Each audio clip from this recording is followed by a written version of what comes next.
ನಾರಾಯಣಂ ಗುಣೈಃ ಸರ್ವೈರ್ವಿರ್ಣಂ ದೋಷವರ್ಜಿತಂ ಜ್ಞೇಯಂ ಗಮ್ಯಂ ಗುರುಂಶ್ಚಾಪಿ ನತ್ವಾ ಸೂತ್ರಾರ್ಥ ಉಚ್ಯತೆ. ಆನಂದಮಯಾಧಿಕರಣ ಮುಗಿದಿದೆ. ಏಳನೇದ್ದು ಅಂತಸ್ಥತ್ವಾಧಿಕರಣ.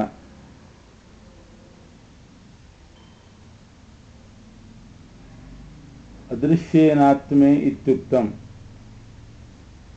ತಚ್ಚ ಅದೃಶ್ಯತ್ವಂ ಅಂತಃಪ್ರವಿಷ್ಟಂ ಕರ್ತಾರಮೇತಂ ಅಂತಶ್ಚಂದ್ರಮಸಿ ಮನಸಾಚರಂತಂ ಸಹೈವ ಸಂತಂ ನ ವಿಜಾನಂತಿ ದೇವಾಃ ಇತಿ ಅಂತಸ್ಥಸ್ಯ ಕಸ್ಯಚಿದ್ ಉಚ್ಯತೆ.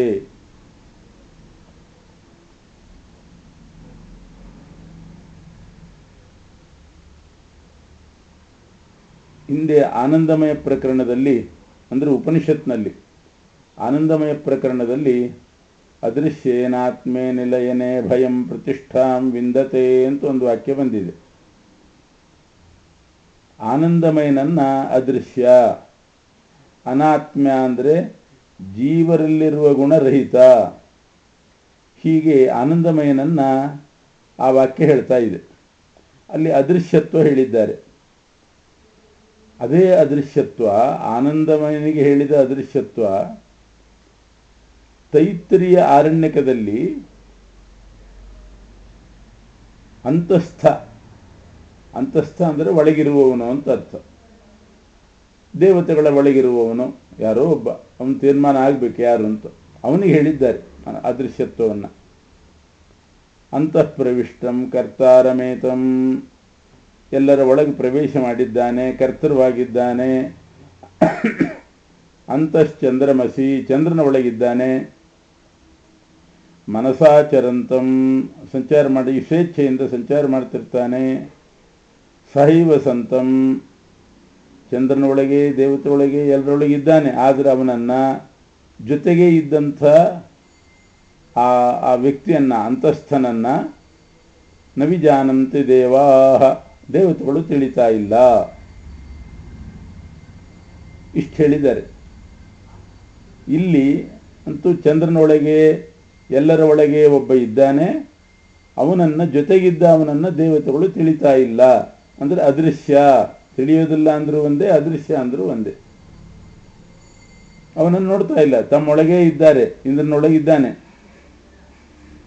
ಅವನ ಪೂರ್ಣ ಜ್ಞಾನ ಇಂದ್ರನಿಗಿಲ್ಲ.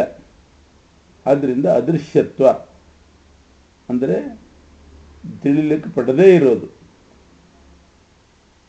ಹೀಗೆ ಅಂತಸ್ಥನಿಗೆ ಹೇಳ್ತಾ ಇದ್ದಾರೆ. ತೈತ್ರಿಯ ಉಪನಿಷತ್ತಿನಲ್ಲಿ ಆನಂದಮಯನಿಗೆ ಹೇಳಿದ್ರು ಅದೃಶ್ಯತ್ವ. ಅದೇ ಅದೃಶ್ಯತ್ವ ಅಂತಸ್ಥನಿಗೆ, ದೇವತೆಗಳ ಒಳಗಿರುವವನಿಗೆ ಹೇಳಿದ್ದಾರೆ. ಅದು ಯಾರು ಅಂತ ತೀರ್ಮಾನ ಆಗಬೇಕು. ಈಗ ಅಂತಸ್ಥ ಒಂದು ವೇಳೆ ಬೇರೆಯವರಾಗಿಬಿಟ್ರೆ ಅವರು ಅದೃಶ್ಯರಾಗ್ತಾರೆ. ಆನಂದಮಯನ ಧರ್ಮ ಅಲ್ಲಿ ಹೋಗ್ತದೆ. ಆನಂದಮಯನ ಅದೃಶ್ಯತ್ವ ಅನ್ನುವಂಥ ಒಂದು ಧರ್ಮ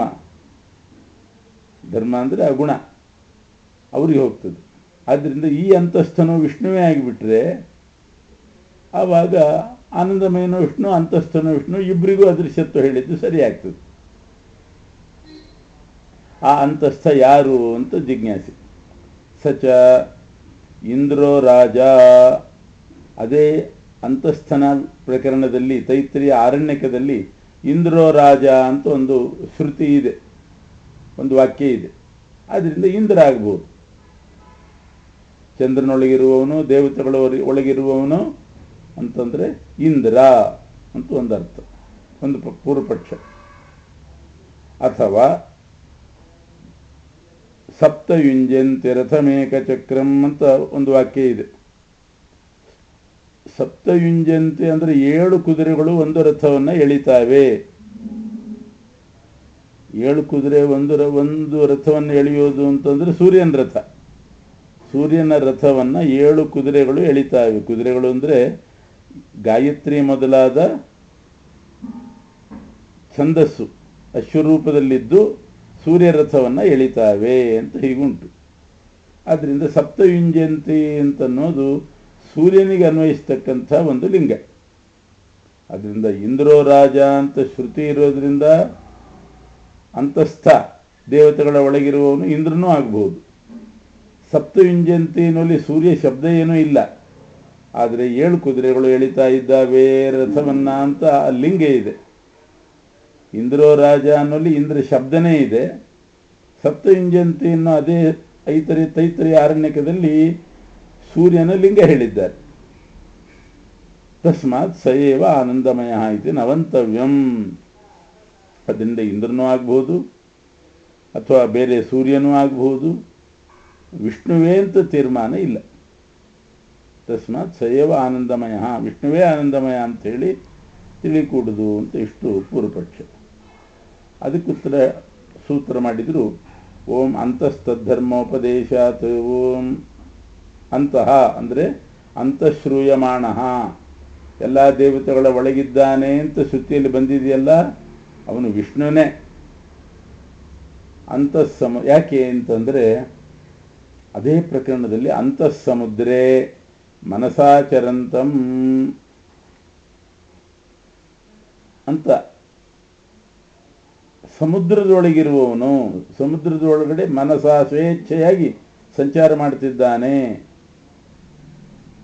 ಬ್ರಹ್ಮಾನ್ವವಿಂದ ದಶಹೋತಾರಮರ್ಣೆ. ದಶಹೋತಾರಂ ಅಂದರೆ ಜ್ಞಾನೇಂದ್ರಿಯ ಕರ್ಮೇಂದ್ರಿಯ 10 ಇಂದ್ರಿಯಗಳಿಗೆ ಆಯಾ ಇಂದ್ರಿಯದ ವಿಷಯ ಪದಾರ್ಥವನ್ನು ಹೋತಾರಂ ಒದಗಿಸುವವನು.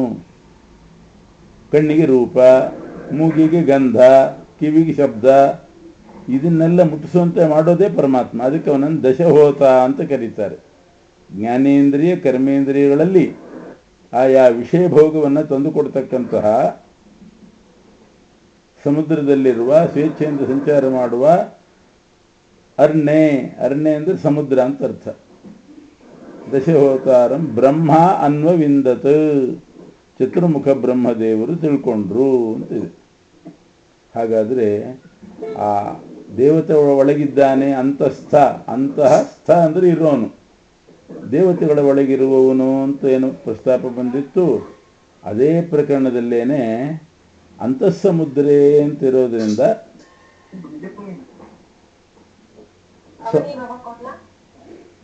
ಸಮುದ್ರ ಅಂತ ತತ್ವ ಹೇಳಿದ್ರಿಂದ ಅದು ವಿಷ್ಣುವಿನ ಧರ್ಮ ಆದ್ದರಿಂದ, ವಿಷ್ಣುವಿನ ಗುಣ ಲಿಂಗ ಆದ್ದರಿಂದ ವಿಷ್ಣುವೇ ಅಂತಸ್ಥ.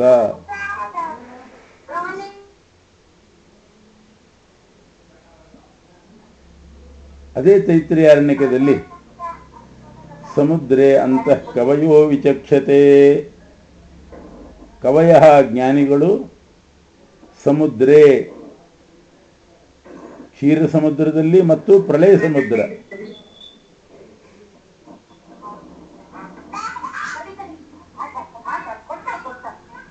ಎರಡು ಸಮುದ್ರದಲ್ಲಿಯೂ ಕೂಡ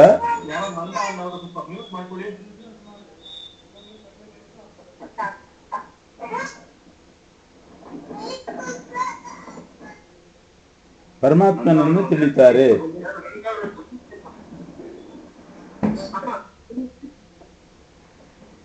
ಕ್ಷೀರ ಸಮುದ್ರದಲ್ಲಿಯೂ ಇದ್ದಾನೆ, ಪ್ರಳಯ ಸಮುದ್ರದಲ್ಲಿಯೂ ಇದ್ದಾನೆ. ಈ ರೀತಿ ಜ್ಞಾನಿಗಳು ತಿಳಿತಾರೆ ಅಂತ ಉಂಟು. ಕ್ಷೀರ ಸಮುದ್ರದಲ್ಲಿ ಇದ್ದಾನೆ, ಪ್ರಳಯ ಸಮುದ್ರದಲ್ಲಿ ಇದ್ದಾನೆ ಅಂದರೆ ಯಾರದು? ವಿಷ್ಣುವೇ. ಆದ್ದರಿಂದ ಆ ಅಂತಸ್ಥ ದೇವತೆಗಳ ಒಳಗಿರುವವನು ಅನ್ನೋ ಪ್ರಕರಣದಲ್ಲೇನೆ ಈ ಮಾತು ಇದೆ. ಅಂತ ಸಮುದ್ರೇ ಅಂತಃ ಕವಯೋ ವಿಚಕ್ಷತೆ. ಮರೀಚೀನಾಂ ಪದಮಿಚ್ಛಂತಿ ವೇಧಸಃ. ಮರೀಚೀನಾಂ ಅಂದರೆ ಜೀವರು ಅಂತ ಅರ್ಥ. ಮರೀಚಿ ಅಂತ ಜೀವರಿಗೆ ಹೇಳ್ತಾರೆ.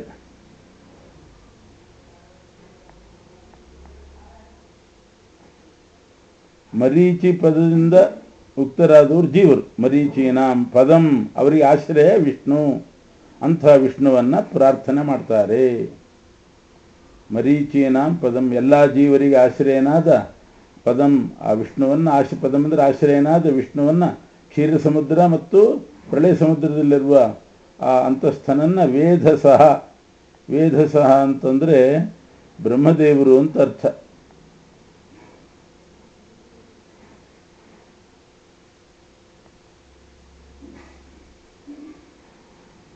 ಜ್ಞಾನಕ್ಕೋಸ್ಕರ ಆ ವಿಷ್ಣುವನ್ನು ಪ್ರಾರ್ಥನೆ ಮಾಡ್ತಿದ್ದಾರೆ ಅಂತ ಉಂಟು.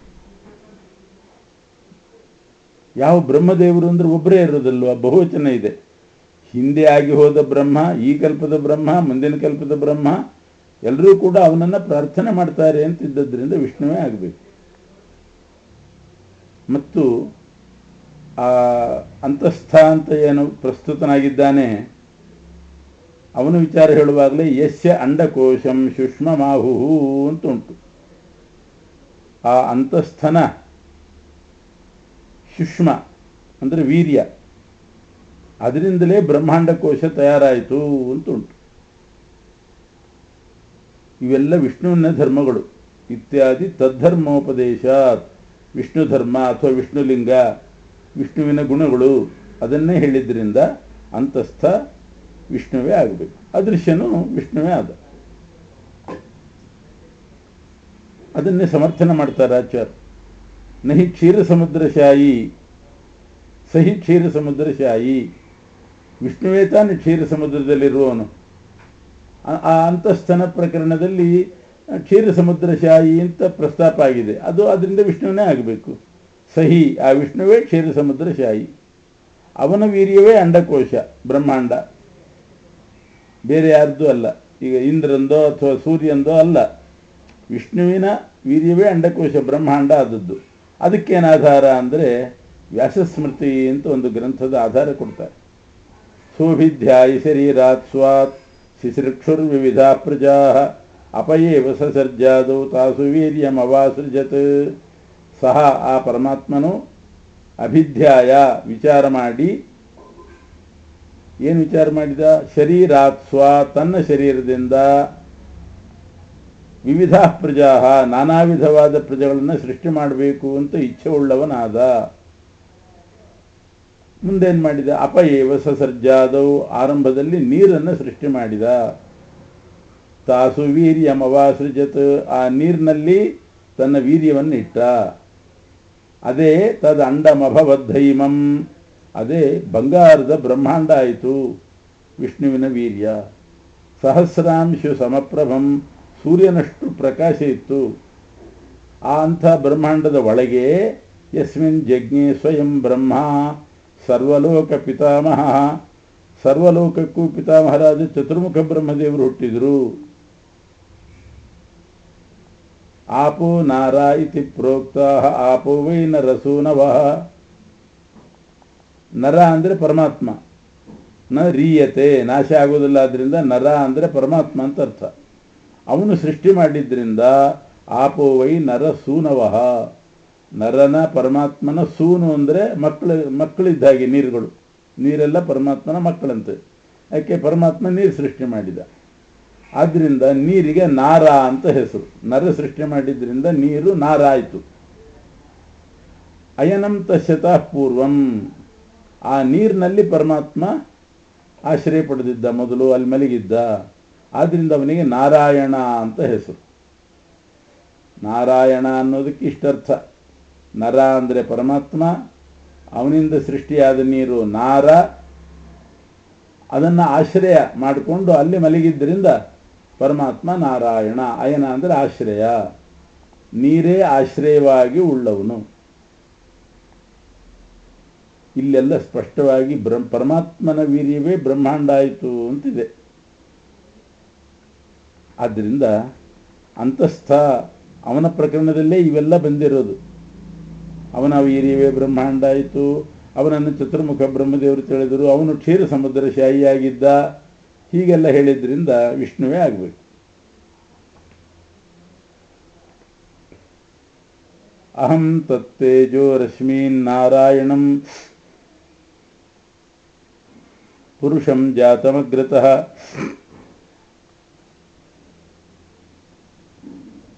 ಪುರುಷಾತ್ ಪ್ರಕೃತಿ ಜಗದಂಡಂ ಇತಿ ಚತುರ್ವೇದ ಶಿಖಾಯಾಮ್. ಇನ್ನೊಂದು ಆಧಾರ ಕೊಡ್ತಾ ಇದ್ದಾರೆ.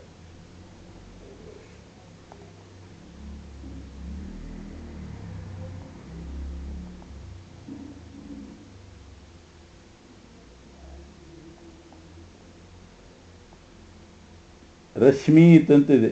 ತೇಜ ಅಂದರೆ ತೇಜ ಸ್ವರೂಪ. ರಶ್ಮೀತ್ ರಶ್ಮೀತ್ ಅಂದರೆ ರಶ್ಮಿ ಅಂದರೆ ಜೀವರು. ರತಿ ರ ಶ ಮಿ ಮೂರು ಸೇರ್ಕೊಂಡಿದೆ ರಶ್ಮಿ. ರ ಅಂದರೆ ರತಿ ಸುಖ, ಶ ಅಂದರೆ ಅದೊಂದು ರೀತಿಯ ಸುಖ. ರತಿ ಮತ್ತು ಇತರ ಸುಖ, ಇದು ಮಿತವಾಗಿ ಉಳ್ಳವರು ಜೀವರು, ಅಪರಿಮಿತವಾಗಿ ಉಳ್ಳವನು ಪರಮಾತ್ಮ. ಈ ರ ಅಂದರೆ ರತಿಯಾಗಲಿ, ಶ ಅಂದರೆ ಸುಖವಾಗಲಿ, ಮಿತವಾಗಿ ಉಳ್ಳವರು ಜೀವರಾದ್ದರಿಂದ ರಶ್ಮಿ ಅಂದರೆ ಜೀವ. ರಶ್ಮೀತ್ ಅಂತಂದರೆ ಆ ಜೀವರಿಗೆ ಪ್ರೇರಕ ಅಂತ ಅರ್ಥ. ತೇಜೋರೂಪನಾದ ರಶ್ಮೀತ್ ಜೀವ ಪ್ರೇರಕನಾದ ನಾರಾಯಣನನ್ನ ಪುರುಷಂ, ಅವನೇ ಪುರುಷ. ಜಾತಮಗ್ರತಃ ಅಂಥ ಪರಮಾತ್ಮನು ಜಾತಮಗ್ರತಃ ಅಂತಂದರೆ ಜಗತ್ ಸೃಷ್ಟಿಗಿಂತ ಮೊದಲಿದ್ದವನು. ಪುರುಷಾತ್ ಆ ನಾರಾಯಣನಿಂದ ಪ್ರಕೃತಿ ಹುಟ್ಟಿತು. ಜಗದಂಡಂ ಆಮೇಲೆ ಬ್ರಹ್ಮಾಂಡ ಹುಟ್ಟಿತು. ಜಗತ್ ಅಂದರೆ ಜೀವ ಸಮುದಾಯ ಅದು ಹುಟ್ಟಿತು. ಅಂಡಂ ಬ್ರಹ್ಮಾಂಡವೂ ಹುಟ್ಟಿತು. ಪುರುಷಾತ್ ಪ್ರಕೃತಿ ಜಗತ್ ಅಂಡಂ ಇತಿ ಚತುರ್ವೇದ ಶಿಖಾ ಅಂತ ಒಂದು ವೇದದ ಹೆಸರು. ಅದರಲ್ಲಿ ಈ ರೀತಿ ಇದೆ. ಅದರಿಂದ ಇದು ಯಾವುದಕ್ಕೆ ಆಧಾರ ಆಯಿತು? ಪರಮಾತ್ಮನಿಂದಲೇ ಬ್ರಹ್ಮಾಂಡ ಹುಟ್ಟಿತು. ಅವನು ಜೀವರಿಗೆಲ್ಲ ಪ್ರೇರಕ ಅಂತಂದ ಮೇಲೆ ಅಂತಸ್ಥ ಇದು ಬ್ರಹ್ಮಾಂಡ ಜನಕತ್ವ ಇದೆಲ್ಲ ವಿಷ್ಣುವಿಂದೇ ಧರ್ಮ.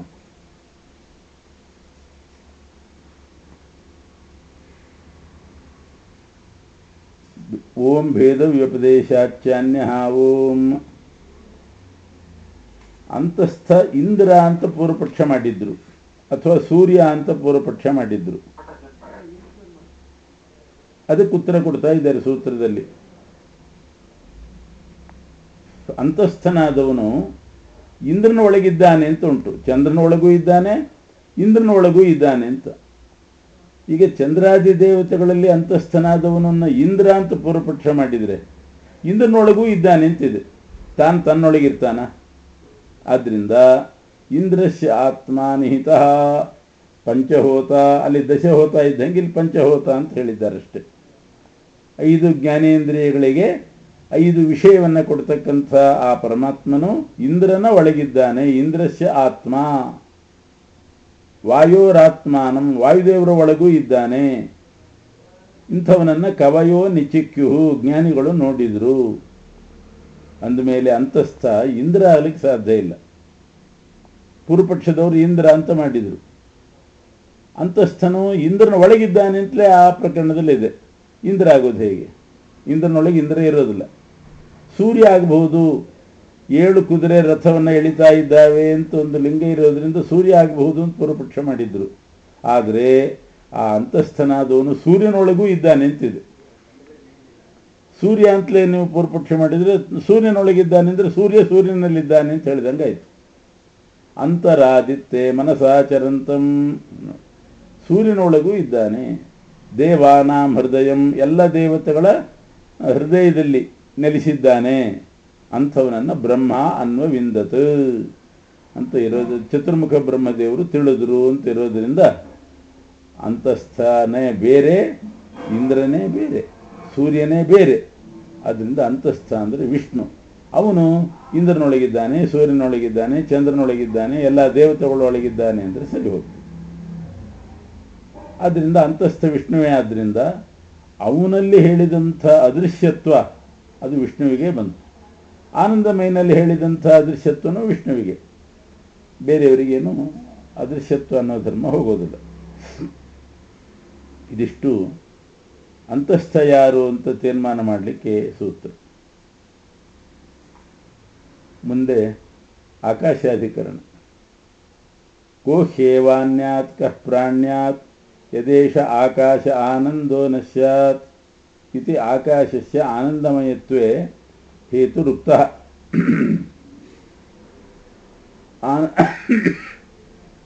ನತು ವಿಷ್ಣೋಃ ಹಿಂದೆ ಆನಂದಮಯ ಪ್ರಕರಣದಲ್ಲಿ ಈ ವಾಕ್ಯ ಬಂದಿತ್ತು. ಒಂದು ವೇಳೆ ಯತ್ ಏಷಃ ಆಕಾಶ ಆನಂದೋ ನ ಸ್ಯಾತ್, ಆಕಾಶವು ಆನಂದಮಯ ಆಗದೆ ಹೋದರೆ ಈ ಜಗತ್ತನ್ನು ಯಾರು ನಡೆಸ್ತಾರೆ, ಯಾರು ಧರ್ಮಾದಿಗಳನ್ನು ನಡೆಸಲಿಕ್ಕೆ ಸಾಧ್ಯ? ಆದ್ದರಿಂದ ಆಕಾಶ ಆನಂದಮಯ ಅಂತ ಆ ವಾಕ್ಯ ಹೇಳ್ತಾ ಇದೆ. ಯತ್ ಒಂದು ವೇಳೆ ಏಷಃ ಆಕಾಶ, ಈ ಆಕಾಶವು ಆನಂದವಾಗದೆ ಹೋದರೆ ಜಗತ್ತು ನಡೀತಿದ್ದಿಲ್ಲ, ಜಗತ್ತು ನಡೀತಾ ಇದೆ. ಆದ್ದರಿಂದ ಆಕಾಶ ಆನಂದಮಯ ಅಂತ ಆಯಿತು, ವಿಷ್ಣು ಅಲ್ಲ. ಇದು ಪೂರ್ವಪಕ್ಷದ ಫಲ. ಪೂರ್ವಪಕ್ಷ ಏನು ಅಂದರೆ ಆಕಾಶ ಅಂತಂದ್ರೆ ಯಾರು ಅದು ತೀರ್ಮಾನ ಆಗಬೇಕೀಗ. ಓಂ ಆಕಾಶಸ್ಥಲಿಂಗಾತ್ ಓಂ, ಇಲ್ಲಿ ಯಾವ ವಾಕ್ಯ ವಿಚಾರ ಮಾಡಿದ್ದಾರೆ ಅಂದರೆ ಛಾಂದೋಗ್ಯೋಪನಿಷತ್ನಲ್ಲಿ ಅಸ್ಯ ಲೋಕಸ್ಯ ಕಾಗತಿರಿತಿ ಆಕಾಶ ಇತಿ ಹೋವಾಚ ಅಂತ ಒಂದು ವಾಕ್ಯ ಬರ್ತದೆ. ಅದು ಶಿಲಕ ಮತ್ತು ಪ್ರವಾಹಣ ಅಂತ ಇಬ್ಬರು ಸಂವಾದದಲ್ಲಿ ಬರುವಂತಹ ವಾಕ್ಯ ಇದು. ಅಸ್ಯ ಲೋಕಸ್ಯ ಕಾಗತಿರಿತಿ ಅಂದರೆ ಈ ಪೃಥ್ವಿ ಲೋಕಕ್ಕೆ, ಅಸ್ಯ ಅಂದರೆ ಪ್ರತ್ಯಕ್ಷ ಸಿದ್ಧವಾದ ಈ ಪೃಥ್ವಿ ಲೋಕಕ್ಕೆ ಅಥವಾ ಪೃಥ್ವಿ ಲೋಕದ ಅಭಿಮಾನಿ ಚತುರ್ಮುಖ ಬ್ರಹ್ಮದೇವರಿಗೆ ಕಾಗತಿ, ಈ ಪೃಥ್ವಿ ಲೋಕಕ್ಕೆ ಆಶ್ರಯ ಕೊಟ್ಟವರು ಯಾರು? ಕಾಗತಿ ಅಂದರೆ ಆಶ್ರಯ ಕೊಟ್ಟವರು ಯಾರು? ಬ್ರಹ್ಮದೇವರಿಗೆ ಆಶ್ರಯ ಯಾರು? ಇದು ಶಿಲಕ ಅನ್ನುವ ಋಷಿ ಕೇಳಿದ ಪ್ರಶ್ನೆ. ಪ್ರವಾಹಣ ಅನ್ನುವ ರಾಜ ಉತ್ತರ ಕೊಡ್ತಾನೆ, ಆಕಾಶವೇ ಗತಿ ಅಂತಂದು, ಆಕಾಶವೇ ಆಶ್ರಯ. ಇಲ್ಲಿ ಆಕಾಶ ಅಂದರೆ ಯಾರು ಅದು ವಿಚಾರ ಮಾಡಬೇಕು. ಭೂತಾಕಾಶ, ಆಕಾಶ ಅಂದರೆ ಭೂತಾಕಾಶ, ಪಂಚಭೂತಗಳಲ್ಲಿ ಒಂದಿದೆ, ಅದೇ ಆಕಾಶ ಅಂತ ಪ್ರಸಿದ್ಧಿ ಇರೋದು. ಭೂತಾಕಾಶಸ್ಯ ಪ್ರಾಪ್ತಿ, ಪೃಥ್ವಿ ಲೋಕಕ್ಕೆ ಈ ಭೂತಾಕಾಶವೇ ಆಶ್ರಯ ಅಂತ ಅನಿಸ್ತದೆ. ಆದರೆ ನಚಾಸವು ಯುಜ್ಯತೆ, ಅದು ಸರಿಯಲ್ಲ. ವಿಷ್ಣುರೇವ, ಆಕಾಶ ಅಂತಂದರೆ ವಿಷ್ಣು. ಈ ಪೃಥ್ವಿ ಲೋಕಕ್ಕೆ ಆಶ್ರಯ ಯಾರು ಅಂದರೆ ವಿಷ್ಣು ಅಂತಲೇ ಇಟ್ಕೋಬೇಕು, ಭೂತಾಕಾಶ ಅಲ್ಲ. ಯಾಕೆ? ಆಕಾಶವೇ ಗತಿ ಅಂತ ಹೇಳಿ ಮುಂದೆ ಕೆಲವು ವಿಷಯ ಹೇಳಿದ್ದಾರೆ, ಕೆಲವು ಲಿಂಗಗಳನ್ನು ಹೇಳಿದ್ದಾರೆ. ಲಿಂಗ ಅಂದರೆ ಕ್ವಾಲಿಟೀಸ್, ಕೆಲವು ಧರ್ಮಗಳನ್ನು ಹೇಳಿದ್ದಾರೆ. ಸಯೇಷಃ ಪರೋವರಿಯಾನ್, ಆ ಆಕಾಶವು ಪರೋವರಿಯಾನ್ ಆಗಿದೆ ಅಂದರೆ ದೊಡ್ಡವರಿಗಿಂತಲೂ ದೊಡ್ಡವನು. ಉದ್ಗೀತ ಅಂತ ಅವನಿಗೆ ಹೆಸರು, ಅನಂತ ಅಂತ ಹೆಸರು, ಹೀಗೆ ಮೂರು ಹೇಳಿದ್ದಾರೆ. ಪರೋವರಿಯಾನ್ ಅಂದ್ರೆ ಅರ್ಥ ಏನು? ಪರೋವರಿಯಾನ್ ಅಂತಂದ್ರೆ ಪರರು ಅಂದರೆ ದೊಡ್ಡವರು, ಅವರಿಗಿಂತ ಉತ್ತಮರು ಪರೋ, ಪರ ಅವರಿಗಿಂತ ಉತ್ತಮರು, ಹೂ ಸೇರಿಸಿದರೆ ಪರೋ ಅಂತಾಯಿತು. ಅವರಿಗಿಂತ ವರರು, ಶ್ರೇಷ್ಠರು ಯಾರು? ಅವರು ಪರೋವರ. ಅವರಿಗಿಂತ ಮೇಲಿರುವವನು ಪರೋವರೀಯ. ಈ ಶಬ್ದ ಪ್ರಯೋಗ ಮಾಡಿದ್ದಾರೆ ಆಕಾಶದಲ್ಲಿ. ಅಂದರೆ ಆಕಾಶ ಯಾರಾಗಬೇಕು? ವಿಷ್ಣುವೇ. ಪರೋವರೀಯ ಅಂತ ಪರ, ಅದಕ್ಕೆ ಹೂ ಸೇರಿಸಿದರೆ ಅದಕ್ಕಿಂತ ಪರ ಅಂದರೆ ದೊಡ್ಡವರು, ಅವರಿಗಿಂತ ಹೂ ಉತ್ತಮ ಪರೋ, ಅವರಿಗಿಂತ ಉತ್ತಮ ಪರೋವರ, ಅವರಿಗಿಂತ ಉತ್ತಮ ಪರೋವರೀಯ.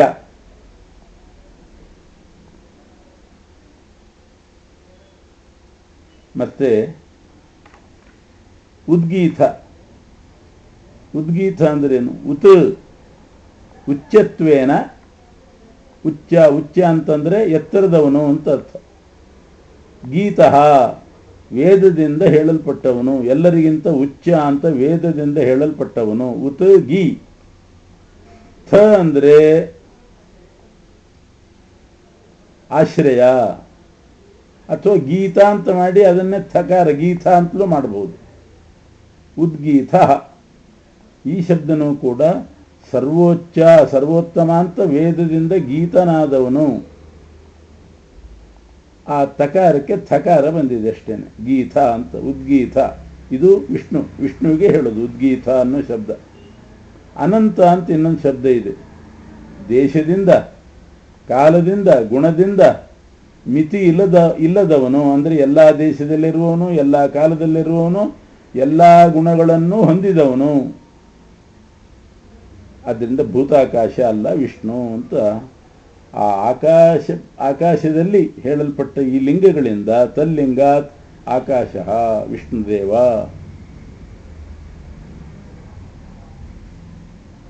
ಅಲ್ಲ, ಈ ಪರೋವರೀಯಸ್ತ್ವ ಉತ್ತಮತ್ವ ಇದೆಲ್ಲ ವಿಷ್ಣುವಿಂದೇ ಲಿಂಗ ಅನ್ನೋದಕ್ಕೆ ಆಧಾರ ಬೇಕಲ್ಲ. ಅದಕ್ಕಿನ್ನೊಂದು ಶ್ರುತಿ ಋಗ್ವೇದದಲ್ಲಿದೆ. ವಿಷ್ಣೋರ್ನುಕಂ ವೀರ್ಯಾಣಿ ಪ್ರವೋಚಂ ಯಃ ಪಾರ್ಥಿವಾನಿ ವಿಮಮೇರಜಾಂಸಿ. ಕಂ ಅಂದರೆ ಕಹ ಅಂತ ಅರ್ಥ. ಕಹ ಕಂ ಕಹ ಯಾರು ತಾನೇ, ವಿಷ್ಣೋ ವೀರ್ಯಾಣಿ ಪ್ರವೋಚಂ ಅಂದರೆ ಪ್ರಾವೋಚತ್, ಯಾರು ವಿಷ್ಣುವಿನ ಸಾಮರ್ಥ್ಯಗಳನ್ನು ಹೇಳಲಿಕ್ಕೆ ಸಾಧ್ಯ, ಯಾರು ಹೇಳಿದ್ದಾರೆ? ಪೂರ್ತಿಯಾಗಿ ಯಾರೂ ಹೇಳಿದವರಲ್ಲ.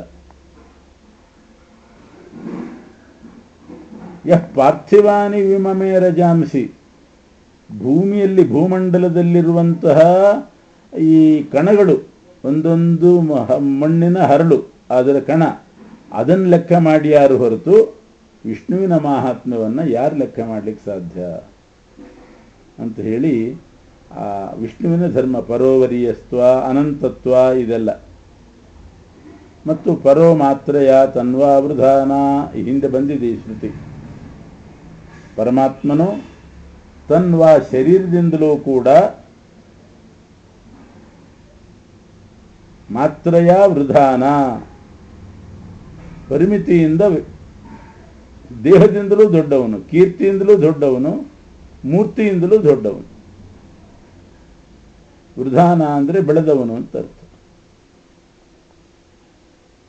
ಪರೋ ಮಾತ್ರಯ ಮಿತಿ ಇಲ್ಲ ಅಂತ ಅರ್ಥ. ಮಾತ್ರ ಅಂದರೆ ಮಿತಿ, ಮಿತಿಗೆ ದಾಟಿದವನು ಪರಹ. ಹೀಗೆ ಆಕಾಶ ಪ್ರಕರಣದಲ್ಲೇ ಬಂದಿರೋದ್ರಿಂದ ಇದೆಲ್ಲ ಆಕಾಶದ ಲಿಂಗ ಅಂದರೆ ವಿಷ್ಣುವಿನ ಲಿಂಗ. ಆದ್ದರಿಂದ ಈ ಲೋಕಕ್ಕೆ ಗತಿ ಯಾರು ಅಂತಂದರೆ ಆಕಾಶ ಅಂತಂದರೆ ವಿಷ್ಣು. ಅನಂತೋ ಭಗವಾನ್ ಬ್ರಹ್ಮ ಆನಂದೇತ್ಯಾದಿ ವಿಪದೈ ಪ್ರೋಚ್ಯತೆ ವಿಷ್ಣುರೇವೈಕಃ ಪರೇಶಾಮುಪಚಾರತಃ ಇತಿ ಬ್ರಾಹ್ಮೆ. ಅನಂತ, ಅನಂತ ಅಂದರೆ ಬ್ರಹ್ಮನೇ. ಆನಂದ ಮೊದಲಾದ ಪದಗಳಿಂದ ಅವನೇ ಹೇಳಲ್ಪಡುವನು. ಅನಂತ ಆನಂದ ಎಲ್ಲ ಬ್ರಹ್ಮನೇ. ಬೇರೆಯವರಿಗೆ ಔಪಚಾರಿಕವಾಗಿ ಆ ಶಬ್ದಗಳಷ್ಟೇನೆ. ಅಂದ ಅನಂತ ಶಬ್ದಕ್ಕೂ ಕೂಡ ಆಕಾಶ ಶಬ್ದಕ್ಕೂ ಕೂಡ ವಿಷ್ಣು ಅಂತಲೇ ಅರ್ಥ ಮಾಡಬೇಕು.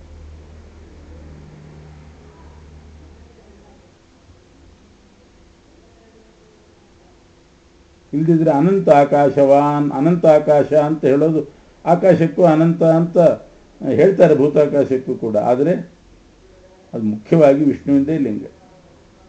ನಾಮಾನಿ ಸರ್ವಾಣಿ ಯಮಾವಿಶಂತಿ, ಹಿಂದೆನೇ ಬಂದಿದೆ. ಎಲ್ಲ ಶಬ್ದಗಳು ಪರಮ ಮುಖ್ಯವಾಗಿ ಪರಮಾತ್ಮನಲ್ಲೇ ವಾಚಕ, ಪರಮಾತ್ಮನಿಗೆ ವಾಚಕ. ಆಕಾಶಾಧಿಕರಣ ಇದು. ಇನ್ನೊಂದು ವಾಕ್ಯ, ಅದರ ಅರ್ಥ ನಿರ್ಣಯ ಮಾಡಬೇಕು. ಅದಕ್ಕೆ ಪ್ರಾಣಾಧಿಕರಣ.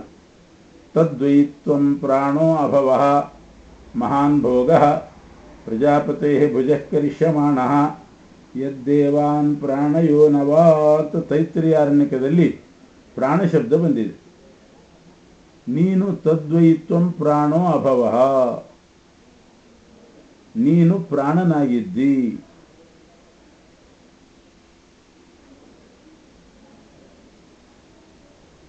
ಮಹಾನ್ ಭೋಗ,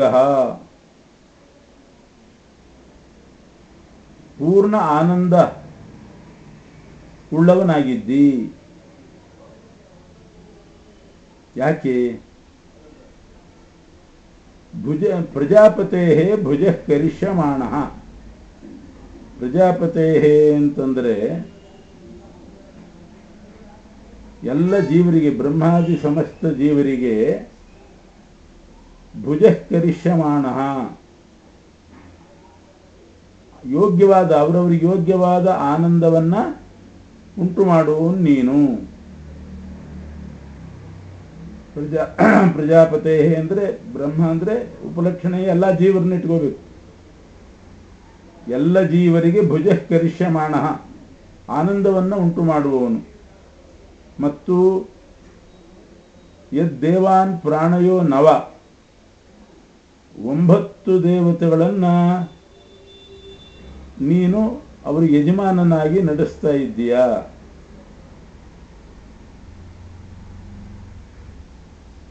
ನವದೇವಾನ್ ಪ್ರಾಣಯ ಅಂದರೆ ಅವರಿಗೆ ನಿಯಾಮಕನಾಗಿದ್ದಿ 9 ದೇವತೆಗಳಿಗೆ. ಆದ್ರಿಂದ ನೀನೇ ಪ್ರಾಣನಾಗಿದ್ದಿ, ನೀನೇ ಮಹಾಭೋಗನಾಗಿದ್ದಿ, ಪೂರ್ಣ ಆನಂದನಾಗಿದ್ದಿ, ಪ್ರಾಣನಾಗಿದ್ದಿ. ಯಾಕೆ? ಎಲ್ಲ ದೇವತೆಗಳನ್ನು ಪ್ರಾಣಯ, ನೀನೇ ಅವರವ್ರನ್ನ ಕಾರ್ಯದಲ್ಲಿ ತೊಡಗಿಸುವವನು, ಕ್ರಿಯಾಶೀಲರನ್ನಾಗಿ ಮಾಡುವವನು ನೀನು, ಎಲ್ಲ ಜೀವರಿಗೆ ಆನಂದ ಕೊಡುವವನು ನೀನು. ಆದ್ರಿಂದ ನೀನೇ ಮಹಾಭೋಗ, ಎಲ್ಲ ಜೀವರನ್ನ ಕಾರ್ಯದಲ್ಲಿ ತೊಡಗಿಸೋದ್ರಿಂದ ನೀನೇ ಪ್ರಾಣ. ಪ್ರಾಣ ಅಂದರೆ ಶಬ್ದಕ್ಕೆ ಅರ್ಥ ಏನು? ಜಗತ್ತನ್ನು ನಡೆಸೋದು. ಇದು ಪ್ರಾಣ ಶಬ್ದದ ಅರ್ಥ.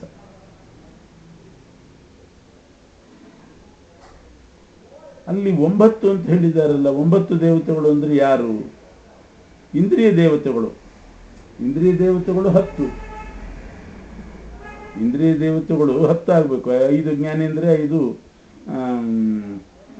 ಕರ್ಮೇಂದ್ರಿಯ ಅಂತ. ಇಲ್ಲಿ 9 ದೇವತೆಗಳು ಅಂದರೆ ಈ ಮಲಮೂತ್ರ ವಿಸರ್ಜನೇಂದ್ರಿಯಗಳನ್ನು 1 ಅಂತ, ಗುಹ್ಯೇಂದ್ರಿಯ ಅಂತ 1 ಅಂತ ಪರಿಗಣಿಸಬೇಕು. ಮಲ ವಿಸರ್ಜನ, ಮೂತ್ರ ವಿಸರ್ಜನೆ ಇಂದ್ರಿಯಗಳನ್ನು 1 ಅಂತ ಮಾಡಿ 9 ದೇವತೆಗಳು ಅಂತ ಮಾಡಿದ್ದಾರೆ ಅಷ್ಟೇ. ಇದೇನಾಯ್ತು? ಇದರಲ್ಲಿ ಮಹಾಭೋಗ ಶಬ್ದೇನ ಪರಮಾನಂದತ್ವವನ್ನು ಪ್ರಾಣನಿಗೆ ಹೇಳಿದ್ದಾರೆ. ನೀನೇ ಪ್ರಾಣ, ನೀನೇ ಮಹಾಭೋಗ, ಪೂರ್ಣ ಆನಂದ ಉಳ್ಳವನು ಅಂದರೆ ಆನಂದಮಯ ನೀನು ಅಂತ ಪ್ರಾಣನಿಗೆ ಹೇಳಿದಂಗೆ ಕಾಣಿಸ್ತು. ಅದಕ್ಕೆ ತೀರ್ಮಾನ ಮಾಡಿದ್ರು, ಓಂ ಅತಯೇವ ಪ್ರಾಣ. ಹಿಂದೆ ಲಿಂಗಗಳು ಇದು ವಿಷ್ಣುವಿನ ಲಿಂಗ ಇರೋದ್ರಿಂದ ಆಕಾಶ ಅಂದರೆ ಹೇಗೆ ವಿಷ್ಣುವೋ ಅದರಂತೆ ಇಲ್ಲಿ ವಿಷ್ಣು ಲಿಂಗ ಇರೋದ್ರಿಂದ ಪ್ರಾಣ ಅಂದರೆ ಆಕಾಶ. ಸಚ ಪ್ರಾಣ ಪ್ರಸಿದ್ಧೇ ವಾಯುರಿತ್ಯಾಪತತಿ. ಪೂರ್ವಪಕ್ಷ ಏನು? ಇಲ್ಲಿ ಪ್ರಾಣ ಅಂದರೆ ವಾಯುದೇವರು, ಪ್ರಸಿದ್ಧಿ ಇದೆ. ನಚೈವಂ, ವಾಯುದೇವರು ಅಂತ ಹೇಳಬಾರ್ದು. ಯತಃ ವಿಷ್ಣುರೇವ ಪ್ರಾಣ ಅತಯೇವ, ವಿಷ್ಣುವೇ ಪ್ರಾಣನಾಗಿದ್ದಾನೆ. ಅತಯೇವ ಅಂದರೆ ಶ್ರೀಶ್ಚತೆ ಲಕ್ಷ್ಮೀಶ್ಚ ಪತ್ನೌ ಅಹೋರಾತ್ರೇ ಪಾರ್ಶ್ವೇ. ಈ ಪ್ರಾಣ ಶಬ್ದ ಇರುವಂಥ ಉಪನಿಷತ್ನಲ್ಲಿ, ಆರಣ್ಯಕದಲ್ಲಿ ಶ್ರೀದೇವಿ ಮತ್ತು ಲಕ್ಷ್ಮೀದೇವಿ ನಿನ್ನ ಹೆಂಡಂದಿರಾಗಿದ್ದಾರೆ. ಅಹೋರಾತ್ರಿ, ಹಗಲು ರಾತ್ರಿ ನಿನ್ನ ಪಾರ್ಶ್ವದಲ್ಲಿರ್ತಾರೆ ಅಂತ ಉಂಟು. ಇದು ಪ್ರಸಿದ್ಧ. ಆದ್ದರಿಂದ ಪ್ರಾಣದೇವರು ವಾಯುದೇವರು ಅಂತ ಇಟ್ಕೊಂಡ್ರೆ ಇದು ಸರಿ ಹೋಗ್ತದ? ಶ್ರೀದೇವಿ ಲಕ್ಷ್ಮೀದೇವಿ ವಾಯುದೇವರ ಅಕ್ಕಪಕ್ಕದಲ್ಲಿ ಇರ್ತಾರ? ಅಲ್ಲ. ಆದ್ದರಿಂದ ಶ್ರೀಪತಿತ್ವ ಲಕ್ಷ್ಮೀಪತಿತ್ವ ಅನ್ನುವ ಲಿಂಗ ಇಲ್ಲಿ ಪ್ರಾಣನಲ್ಲಿ ಕಂಡು ಬಂದದ್ದರಿಂದ ಅಲ್ಲಿ ಪ್ರಾಣ ಅಂತಂದ್ರೆ ವಿಷ್ಣುವೇ. ಆದ್ದರಿಂದ ಮಹಾಭೋಗ ಪ್ರಾಣ ಅಂತಿದ್ರೆ ವಿಷ್ಣು ಅಂತಲೇ ಆಯಿತು. ಮಹಾಭೋಗನು ವಿಷ್ಣುವೇ, ಆನಂದಮಯನು ವಿಷ್ಣುವೇ. ಮಹಾಭೋಗ ಅಂದ್ರೂ ಒಂದೇ, ಆನಂದಮಯ ಅಂದ್ರೂ ಒಂದೇ. ಪ್ರಾಣನಿಗೆ ಹೇಳಿದಂತೆ ಕಾಣಿಸ್ತು. ಅಲ್ಲ, ಪೂರ್ತಿ ಓದಿದರೆ ಶ್ರೀಶ್ಚತೆ ಲಕ್ಷ್ಮೀಶ್ಚ ಪತ್ನವು ಅನ್ನೋದು ಸಿಗ್ತದೆ. ಅದನ್ನು ನೋಡಿದಾಗ ಪ್ರಾಣ ಶಬ್ದಕ್ಕೆ ನಾವು ಪ್ರಸಿದ್ಧ ಅರ್ಥ ಕೈ ಬಿಡಬೇಕು. ಇದು ಪ್ರಾಣಾಧಿಕರಣ. ಇನ್ನು ಜ್ಯೋತಿರಧಿಕರಣ. ಯೋ ವೇದ ನಿಹಿತಂ ಗುಹಾಯಾಮ್ ಅಂತ ಆನಂದಮಯ ಪ್ರಕರಣದಲ್ಲಿ ಬಂದಿದೆ. ಎಲ್ಲರ ಹೃದಯ ಗುಹೆಯಲ್ಲಿ ಇದ್ದಾನೆ ಅವನ ಆನಂದಮಯ ಅಂತ. ಗುಹಾಯಾಮ್, ಹೃದಯ ಗುಹೆಯಲ್ಲಿ ನಿಹಿತನಾಗಿದ್ದಾನೆ ಅಂದರೆ ಅಲ್ಲಿ ಇಡಲ್ಪಟ್ಟಿದ್ದಾನೆ, ಅಲ್ಲಿ ಸ್ಥಿತನಾಗಿದ್ದಾನೆ. ಆ ಗುಹಾನಿಹಿತ ಜ್ಯೋತಿಯಲ್ಲಿ ಕಂಡು ಬರ್ತಾ ಇದೆ. ಆ ಗುಹಾನಿಹಿತ ಜ್ಯೋತಿ ಅಂತ ಇನ್ನೊಂದು ವಾಕ್ಯ ನೋಡುವಾಗ ಕಾಣಿಸ್ತದೆ. ಅದು ವೇದದಲ್ಲಿ, ಋಗ್ವೇದದಲ್ಲಿ. ವಿಮೇ ಕರ್ಣಾಪತಯತಃ ವಿಚಕ್ಷು ವೀದಂ ಜ್ಯೋತಿ ಹೃದಯ ಆಹಿತಂ ಯತ್. ಈ ಜ್ಯೋತಿ ಇದೆಯಲ್ಲ, ಅದಕ್ಕೆ ವಿರುದ್ಧವಾಗಿ ನಮ್ಮ ಕರ್ಣಗಳು ಹೋಗ್ತಾ ಇದ್ದಾರೆ. ಕಣ್ಣು ಕೂಡ ವಿಚಕ್ಷು, ವಿರುದ್ಧ ದಿಕ್ಕಿಗೆ ಹೋಗ್ತದೆ. ಇಂಥ ಜ್ಯೋತಿಯು ಅಂದರೆ ಯಾವ ಜ್ಯೋತಿಯ ಕಡೆ ನಮ್ಮ ಕಿವಿ ಹೋಗೋದಿಲ್ಲ, ಯಾವ ಜ್ಯೋತಿಯ ಕಡೆ ಕಣ್ಣು ಹೋಗೋದಿಲ್ಲ, ಅಂಥ ಜ್ಯೋತಿಯು ಹೃದಯ ಆಹಿತಂ, ಎಲ್ಲರ ಹೃದಯದಲ್ಲಿದೆ. ಹಿಂದೆ ಹೃದಯದಲ್ಲಿರೋದು ಆನಂದಮಯ ಅಂತಿದೆ, ಇಲ್ಲಿ ಹೃದಯದಲ್ಲಿರೋದು ಜ್ಯೋತಿ ಅಂತಿದೆ. ಈ ಜ್ಯೋತಿ ಯಾರು ಅಂತ ತೀರ್ಮಾನ ಮಾಡಬೇಕು. ಒಂದು ವೇಳೆ ಬೇರೆ ಆಗಿಬಿಟ್ರೆ, ಜ್ಯೋತಿ ಅಂದರೆ ಅಗ್ನಿನೋ ಏನೋ ಇಟ್ಕೊಂಡ್ರೆ ಆವಾಗ ಹೃದಯದಲ್ಲಿರೋದು ಅಗ್ನಿ ಅಂತ ಆಗಿಬಿಡ್ತೀವಿ. ಆನಂದಮಯನೂ ಅವನೇ ಆಗ್ತಾನೆ. ಮತ್ತು ವಿಮೇ ಮನಃ ಚರತಿ ದೂರೇ, ಆ ಪೂರ್ತಿ ಜ್ಯೋತಿ ವಿರುದ್ಧವಾಗಿ ಮನಸ್ಸು ಹೋಗ್ತಾ ಇದೆ. ವಿಮೇ ಮನಶ್ಚರತಿ ದೂರ ಆಧೀಹಿ ಕಿಂ ಸ್ವಿದ್ ವಕ್ಷ್ಯಾಮಿ ಕಿಮುನೋ ಮನಿಷ್ಯೇ. ಆಧೀಹಿ, ಆಧೀಹಿ ಅಂತ ಜೋಡಿಸ್ಬೇಕು. ಆ ಅಂದರೆ ಈಶತ್ ಸ್ವಲ್ಪ ಅಂತ ಅರ್ಥ. ಧೀ ಅಂದರೆ ಬುದ್ಧಿ.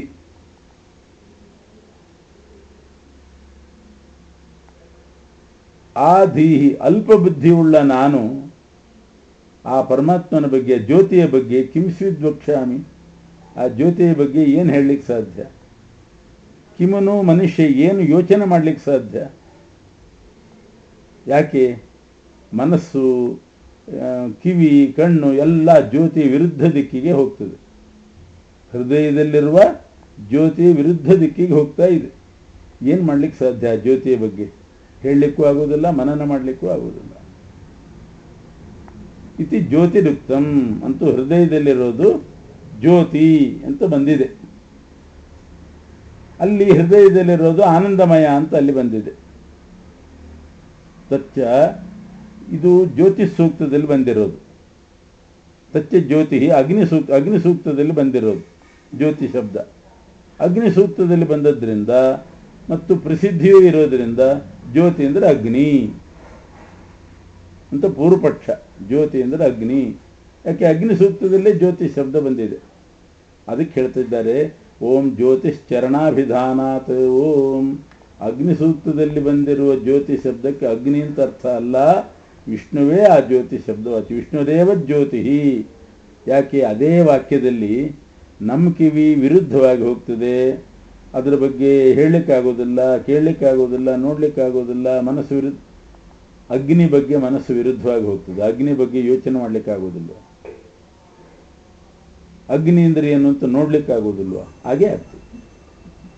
ಅದರಿಂದ ಹೃದಯದಲ್ಲಿರುವ ಜ್ಯೋತಿಗೆ ವಿರುದ್ಧ ದಿಕ್ಕೆ ಹೋಗ್ತದೆ ಅಂದರೆ ಆ ಜ್ಯೋತಿ ವಿಷ್ಣು ಆಗಬೇಕು. ವಿಷ್ಣು ಆದರೆ ವಿಷ್ಣುವನ್ನು ಕಣ್ಣು ನೋಡಲಾರದು, ಮನಸ್ಸು ಪೂರ್ತಿ ಚಿಂತನೆ ಮಾಡಲಾರದು. ಅದು ಪರಮಾತ್ಮನ ಧರ್ಮ. ಕರ್ಣಾದೀನಾಂ ವಿಚರಣಾಭಿಧಾನಾತ್. ಕರ್ಣಾದಿಗಳೆಲ್ಲ ವಿರುದ್ಧ ದಿಕ್ಕಿಗೆ ಹೋಗ್ತದೆ ಅಂತಂದ ಮೇಲೆ ಅಗ್ನಿ ವಿರುದ್ಧ ದಿಕ್ಕಿಗೇನೋ ಹೋಗೋದಿಲ್ಲ. ಅಗ್ನಿಯ ಬಗ್ಗೆ ಕಣ್ಣು ನೋಡ್ತದೆ, ಕಿವಿ ಕೇಳ್ತದೆ, ಎಲ್ಲ ಇದೆ. ವಿಷ್ಣುವಿನ ಬಗ್ಗೆ ಇಲ್ಲ, ಆ ಸಾಮರ್ಥ್ಯ ಇಲ್ಲ. ಆದ್ದರಿಂದ ವಿಷ್ಣುನೇ ಜ್ಯೋತಿ. ಸಹಿ ಪರವಮಾತ್ರಯ ತನ್ವಾ ವೃಧಾನ ಇತ್ಯಾದಿನ ಕರ್ಣಾದಿ ವಿಧೂರ. ಕರ್ಣಾದಿ ಇಂದ್ರಿಯಗಳಿಗೆ ದೂರ ಯಾರು? ವಿಷ್ಣು. ಅದಕ್ಕಾಧಾರ ಪರವಮಾತ್ರಯ ತನ್ವಾ ವೃಧಾನ. ಪರವಮಾತ್ರಯ ಅಂತಂದರೆ ಮಿತಿ ಇಲ್ಲದವನು, ಅಪರಿಮಿತ. ಅಂಥದ್ದನ್ನು ಕಿವಿ ಏನು ಕೇಳ್ತದೆ? ತನ್ವಾ ವೃಧಾನ. ಈಗ ದೊಡ್ಡ ಮೇರು ಪರ್ವತವನ್ನೇ ನೋಡ್ಲಿಕ್ಕೆ ಸಾಧ್ಯ ಇಲ್ಲ, ಅದಕ್ಕಿಂತಲೂ ದೇಹ ದೊಡ್ಡದು ಪರಮಾತ್ಮಂದು, ನೋಡ್ಲಿಕ್ಕೆ ಸಾಧ್ಯ ಇಲ್ಲ. ಆದ್ದರಿಂದ ಅಥವಾ ಮಾತ್ರ ಅಂದರೆ ಇಂದ್ರಿಯ, ಮಾತ್ರ ಅಂದರೆ ಇಂದ್ರಿಯಗಣ, ಅದಕ್ಕಿಂತ ಪರಹ, ಇಂದ್ರಿಯಕ್ಕೆ ಮೀರಿದವನು. ಪರಮಾತ್ರಯ ಇಂದ್ರಿಯಕ್ಕೆ ಮೀರಿದವನು ಅಂಥೇಳಿ ಕಿವಿ ಕಣ್ಣು ಯಾವುದಕ್ಕೂ ಗೋಚರ ಅಲ್ಲ ಅಂತಂದರೆ ಅದು ಪರಮಾತ್ರಯ ಅನ್ನೋ ಶಬ್ದದಿಂದ ವಿಷ್ಣುವಿನ ಧರ್ಮ. ಅದು ಜ್ಯೋತಿಯಲ್ಲಿ ಕಂಡು ಬಂದದ್ರಿಂದ ಜ್ಯೋತಿ ಅಂದರೆ ವಿಷ್ಣು.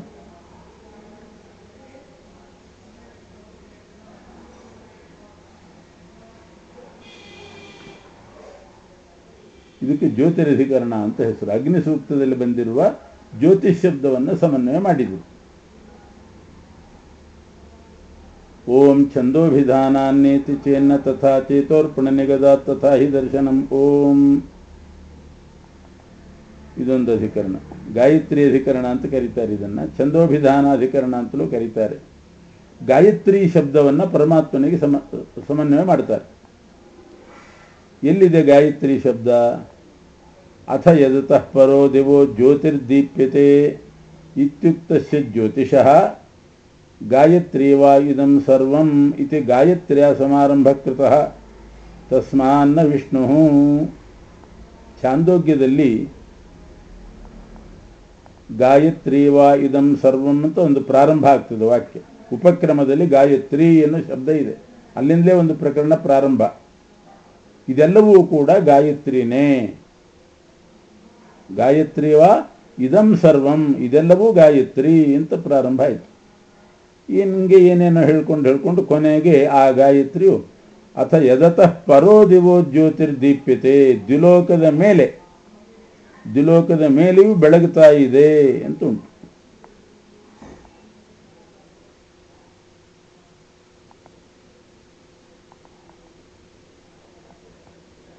ದಿವಃ ಪರಃ, ದ್ವಿಲೋಕದ ಮೇಲೆ ಬೆಳಗುವ ಜ್ಯೋತಿ ಅಂತಿದೆ. ಅದೇ ಗಾಯತ್ರಿ ಪ್ರಕರಣದಲ್ಲಿ ಜ್ಯೋತಿ ಶಬ್ದನೂ ಬಂತು. ಹಿಂದೆ ಅಗ್ನಿ ಸೂಕ್ತದಲ್ಲಿ ಬಂದಿತ್ತು, ಅದನ್ನು ವಿಷ್ಣು ಅಂತ ಮಾಡಿದ್ರು. ಇಲ್ಲಿ ಗಾಯತ್ರಿ ಸೂಕ್ತದಲ್ಲಿ ಜ್ಯೋತಿ ಅಂತಿದೆ. ಅದು ಆರಂಭದಲ್ಲಿ ಉಪಕ್ರಮದಲ್ಲಿ ಗಾಯತ್ರಿ ಅಂತಿದೆ. ಉಪಕ್ರಮದಲ್ಲಿ ಗಾಯತ್ರಿ ಅಂತಂದ್ರೆ ಗಾಯತ್ರಿ ಅಂದ್ರೆ ಏನು? ಗಾಯತ್ರಿ ಅಂದ್ರೆ ಪ್ರಸಿದ್ಧಿ ಗೊತ್ತೇ ಇದೆ ಎಲ್ರಿಗೂ ಕೂಡ. ಗಾಯತ್ರಿ ಅಂದ್ರೆ ಏನು? 24 ಅಕ್ಷರದ ಮಂತ್ರ, ಛಂದಸ್ಸು.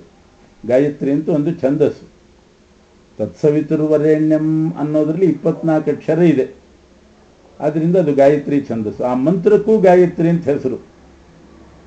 ಛಂದಸ್ಸಿಗೆ ಮುಖ್ಯವಾಗಿ ಹೆಸರು. ಈ ಗಾಯತ್ರಿ, ಉಷ್ಣಿಕ್, ಅನುಷ್ಠುಪ್ ಇವೆಲ್ಲ ಛಂದಸ್ಸುಗಳು. 7 ಛಂದಸ್ಸಿದೆ. ಅದರಲ್ಲಿ ಗಾಯತ್ರಿ ಛಂದಸ್ಸು ಅಂದರೆ 24 ಅಕ್ಷರ. ಅದು ಪ್ರಸಿದ್ಧ. ಗಾಯತ್ರಿ ಅಂದರೆ ಗಾಯತ್ರಿ ಛಂದಸ್ಸು. ಅದೇ ಪ್ರಕರಣದಲ್ಲಿ ಮುಂದೆ ಜ್ಯೋತಿರ್ದೀಪ್ಯತೆ, ದಿವಃ ಪರಃ, ದ್ವಿಲೋಕದ ಮೇಲೆ ಒಂದು ಜ್ಯೋತಿ ಇದೆ ಅಂತಲೂ ಬಂತು. ಆ ಜ್ಯೋತಿ ಅಂದರೆ ಗಾಯತ್ರಿ. ಯಾಕೆ ಆರಂಭದಲ್ಲಿ ಗಾಯತ್ರಿ ಶಬ್ದ ಇದೆ. ಆದ್ದರಿಂದ ಜ್ಯೋತಿ ಅಂದರೆ ವಿಷ್ಣು ಅಲ್ಲ, ಗಾಯತ್ರಿ ಅಂದರೆ ಛಂದಸ್ಸು.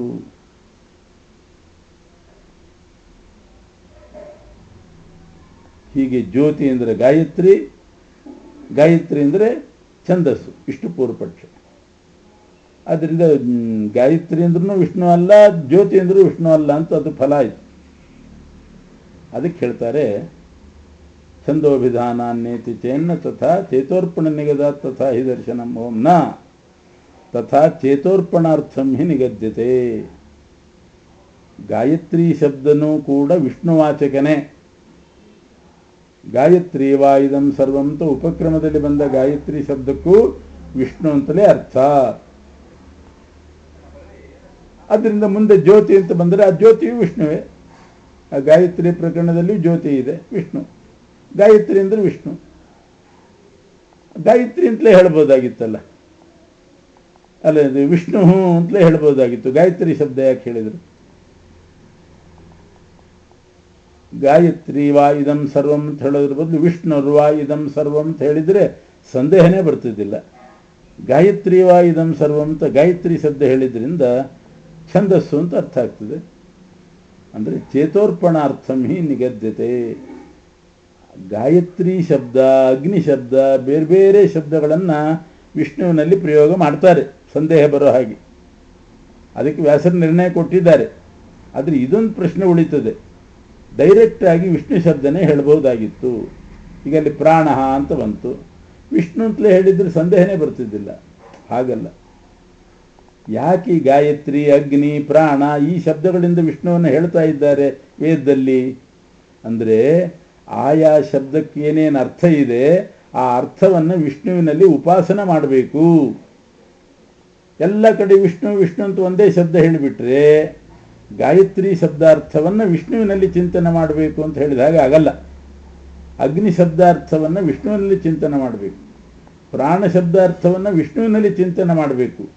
ಚೇತೋರ್ಪಣ ಅಂದರೆ ಧ್ಯಾನ, ಚೇತಸ್ ಮನಸ್ಸಿನಲ್ಲಿ ಅರ್ಪಣ ಧ್ಯಾನ. ಆ ಧ್ಯಾನವನ್ನು ಮನಸ್ಸಿನಲ್ಲಿ ಮಾಡಬೇಕು ಅನ್ನೋದಕ್ಕೆ ಬೇರೆ ಬೇರೆ ಶಬ್ದಗಳನ್ನು ಹೇಳಿದ್ದಾರಷ್ಟೇ. ಏನು ಗಾಯತ್ರಿ ಶಬ್ದಾರ್ಥ ಏನು? ತಥಾ ಹಿ ದರ್ಶನಂ, ಶ್ರುತಿನೇ ಹೇಳ್ತಾ ಇದೆ.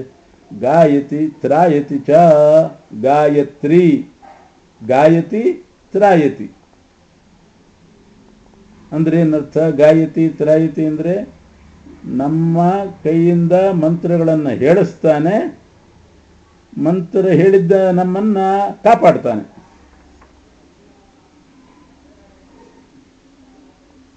ಅಥವಾ ತಾನು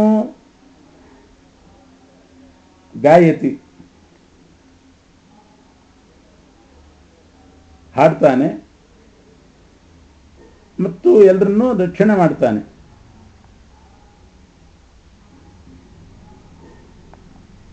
ಇದು ಗಾಯತ್ರಿ ಶಬ್ದದ ಅರ್ಥ. ಗಾಯತಿ ಚ ತ್ರಾಯತಿ ಚ ಅಥವಾ ಗಾಯಂತಂ ತ್ರಾಯತೆ, ಅದು ಹೇಳ್ಬೋದು. ಜಪ ಮಾಡುವವನನ್ನ, ಹಾಡುವವನನ್ನ ರಕ್ಷಣೆ ಮಾಡ್ತಾನೆ. ಈ ಅರ್ಥವನ್ನು ಉಪಾಸನ ಮಾಡಬೇಕು, ಧ್ಯಾನ ಮಾಡಬೇಕು. ಅದಕ್ಕೋಸ್ಕರವಾಗಿ ಚೇತೋರ್ಪಣ ನಿಗದಾತ್, ಚೇತೋರ್ಪಣಾರ್ಥಂ ಹಿ ನಿಗದ್ಯತೆ, ಧ್ಯಾನಕ್ಕೋಸ್ಕರ ಬೇರೆ ಬೇರೆ ಶಬ್ದಗಳನ್ನು ಹೇಳೋದು. ಅಗ್ನಿ ಗಾಯತ್ರಿ ಆದಿ ಶಬ್ದಾರ್ಥ ರೂಪೋತ್ಸವಿತಿ ಚೇತೋರ್ಪಣಾರ್ಥಂ ಹಿ ನಿಗದ್ಯತೆ ತಥಾ ಹಿ ದರ್ಶನಂ, ಅಂದರೆ ವೇದನೆ ಹೇಳ್ತಿದೆ ಗಾಯತಿ ತ್ರಾಯತಿ ಚ ಅಂತ.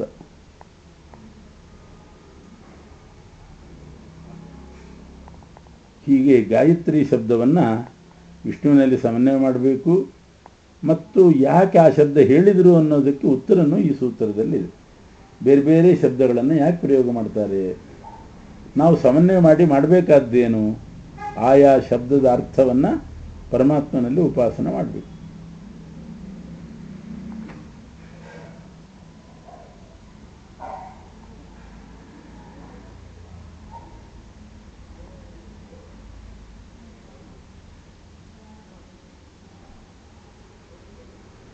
ಗಾಯತಿ ಅನ್ನೋದಕ್ಕೆ ವೇದಗಳನ್ನು ಹೇಳಿದವನು, ಆ ವೇದ ಹೇಳುವವರನ್ನ ರಕ್ಷಣೆ ಮಾಡುವವನು, ಅದೆರಡು ಸೇರಿ ಗಾಯತ್ರಿ ಆಯಿತು. ಸರ್ವಚ್ಛಂದೋಭಿಧೋ, ಇದಕ್ಕೆ ಸಂವಾದ ಕೊಡ್ತಾ ಇದ್ದಾರೆ. ಸರ್ವಚ್ಛಂದೋಭಿಧೋ ಶೇಷ, ಎಲ್ಲ ಛಂದೋವಾಚಕ ಶಬ್ದಗಳೇನಿದೆ, ಗಾಯತ್ರಿ, ಉಷ್ಣಿಕ್, ಅನುಷ್ಠುಪ್ ಎಲ್ಲವೂ ಇದರಂತೆ ಪರಮಾತ್ಮನನ್ನೇ ಹೇಳುವಂತಹದ್ದು. ಸರ್ವದೇವಾಭಿಧೋಖ್ಯಸವು, ಎಲ್ಲ ದೇವತೆಗಳ ಹೆಸರು ಅವನಿಗೆ, ಆಯಾ ಅರ್ಥವನ್ನು ಉಪಾಸನೆ ಮಾಡಬೇಕು.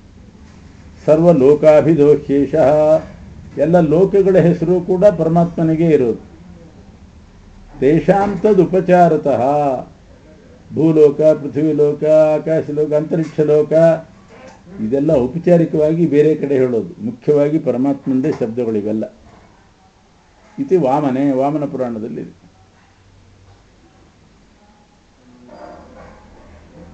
ಇನ್ನೊಂದು ನಿಮಿತ್ತವನ್ನು ಕೂಡ ಹೇಳ್ತಾರೆ. ಇನ್ನೊಂದು ಕಾರಣದಿಂದಲೂ ಕೂಡ ಗಾಯತ್ರಿ ಅಂದರೆ ವಿಷ್ಣು. ಯಾಕೆ? ಓಂ ಭೂತಾದಿಪಾದವ್ಯಪದೇಶೋಪತ್ತೇಷ್ಟೇವಂ ಓಂ, ಆ ಗಾಯತ್ರಿಯವ ಇದಂ ಸರ್ವಂ ಅಂತ ಪ್ರಾರಂಭ ಆಯ್ತಲ್ಲ, ಅಲ್ಲಿ ಇದನ್ನೊಂದು ಹೇಳಿದ್ದಾರೆ. ತಾವಾನಶ್ಯ ಮಹಿಮಾ, ಗಾಯತ್ರಿ ಮಹಿಮೆಯನ್ನು ಹೇಳಿದರು. ಆಮೇಲೆ ತಾವಾನಶ್ಯ ಮಹಿಮಾ, ಇಷ್ಟೇನಾ ಮಹಿಮೆ ಒಂದು ಅಂತಂದರೆ ಪ್ರಶ್ನೆ ಮಾಡಿದರೆ ತಥೋ ಜಾಯಾಂಶ್ಚ ಪುರುಷ, ಅಷ್ಟೇ ಅಲ್ಲ, ಅದಕ್ಕಿಂತೂ ದೊಡ್ಡವನಾಗಿದ್ದಾನವನು. ಏನದು ಆ ಮಹಿಮೆ? ಏನು? ಪಾದೋಶ್ಯ ಸರ್ವಭೂತಾನಿ, ಎಲ್ಲ ಜೀವರು ಅವನ ಒಂದು ಪಾದ. ಇನ್ನು 3 ಪಾದಗಳು ದ್ವಿಲೋಕದಲ್ಲಿದೆ. ಗಾಯತ್ರಿಗೆ 4 ಪಾದ, 1 ಪಾದ ಎಲ್ಲ ಜೀವರು, ಇನ್ನೊಂದು ಪಾದ, ಇನ್ನು 3 ಪಾದ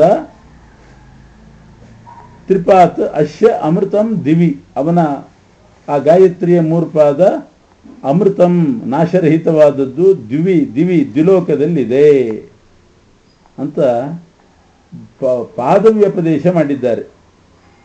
ಇದು ಛಂದಸ್ಸಿಗೆ ಸರಿ ಹೋಗೋದಿಲ್ಲ. 4 ಕಾಲು, 1 ಕಾಲು ಎಲ್ಲ ಪ್ರಾಣಿಗಳಲ್ಲಿದೆ, ಇನ್ನು 3 ಕಾಲು ದ್ವಿಲೋಕದಲ್ಲಿದೆ.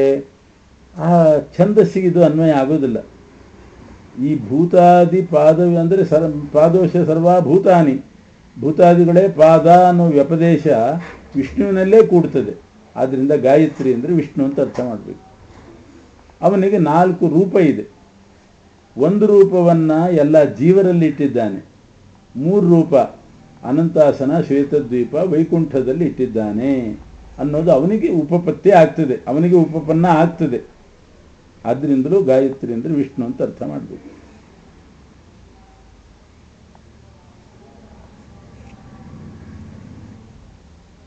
ಸುವರ್ಣಂ ಕೋಶಂ ರಜಸಾ ಪರಿವೃತಂ ದೇವಾನಾಂ ವಸುಧಾನೀಂ ವಿರಾಜಂ ಅಮೃತಸ್ಯ ಪೂರ್ಣಾಂ ತಾಮು ಕಲಾಂ ವಿಚಕ್ಷತೆ ಪಾದಂ ಷಡ್ಭೂತುಃ ನಕಿಲಾ ವಿವಿತ್ಸೆ ಇತಿ ಶ್ರುತೇಃ ಪಾದ ಇತಿ ಏಕದೇಶ ಪರಿಮಿತಂ ಚತುರ್ಭಾಗಬಲ ಇತಿವತ್ ಭಿನ್ನಂಚ.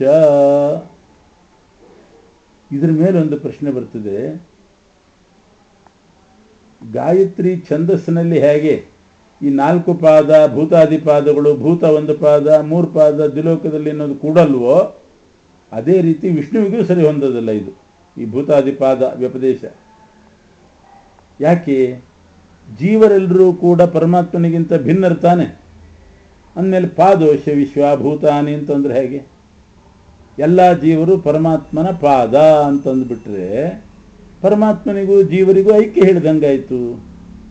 ಪರಮಾತ್ಮನ ಪಾದ ಅಂದರೆ ಭಿನ್ನರು ಇವರು, ಜೀವರು ಭಿನ್ನರು.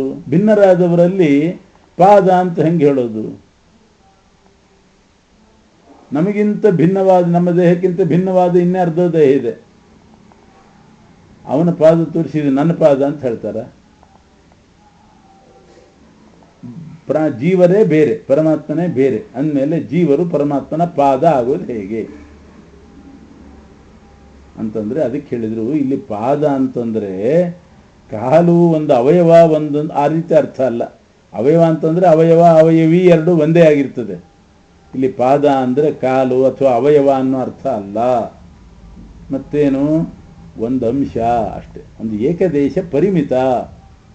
ಪರಮಾತ್ಮನ ಶಕ್ತಿ ಸಾಮರ್ಥ್ಯ ಎಷ್ಟಿದೆಯೋ ಅದರ ಏಕದೇಶದಷ್ಟು ಶಕ್ತಿ ಉಳ್ಳದ್ದು ಎಲ್ಲ ಜೀವರು ಅಷ್ಟೇ. ಈಗ ಒಬ್ಬ ದೊಡ್ಡ ಶ್ರೀಮಂತ ಇರ್ತಾನೆ, ಕೋಟಿ ರೂಪಾಯಿ ಇದೆ ಅವನ ಹತ್ರ, ಅವನ ಪಾದ ಇವನ ಹತ್ರ ಇದೆ ಅಂತಾರೆ.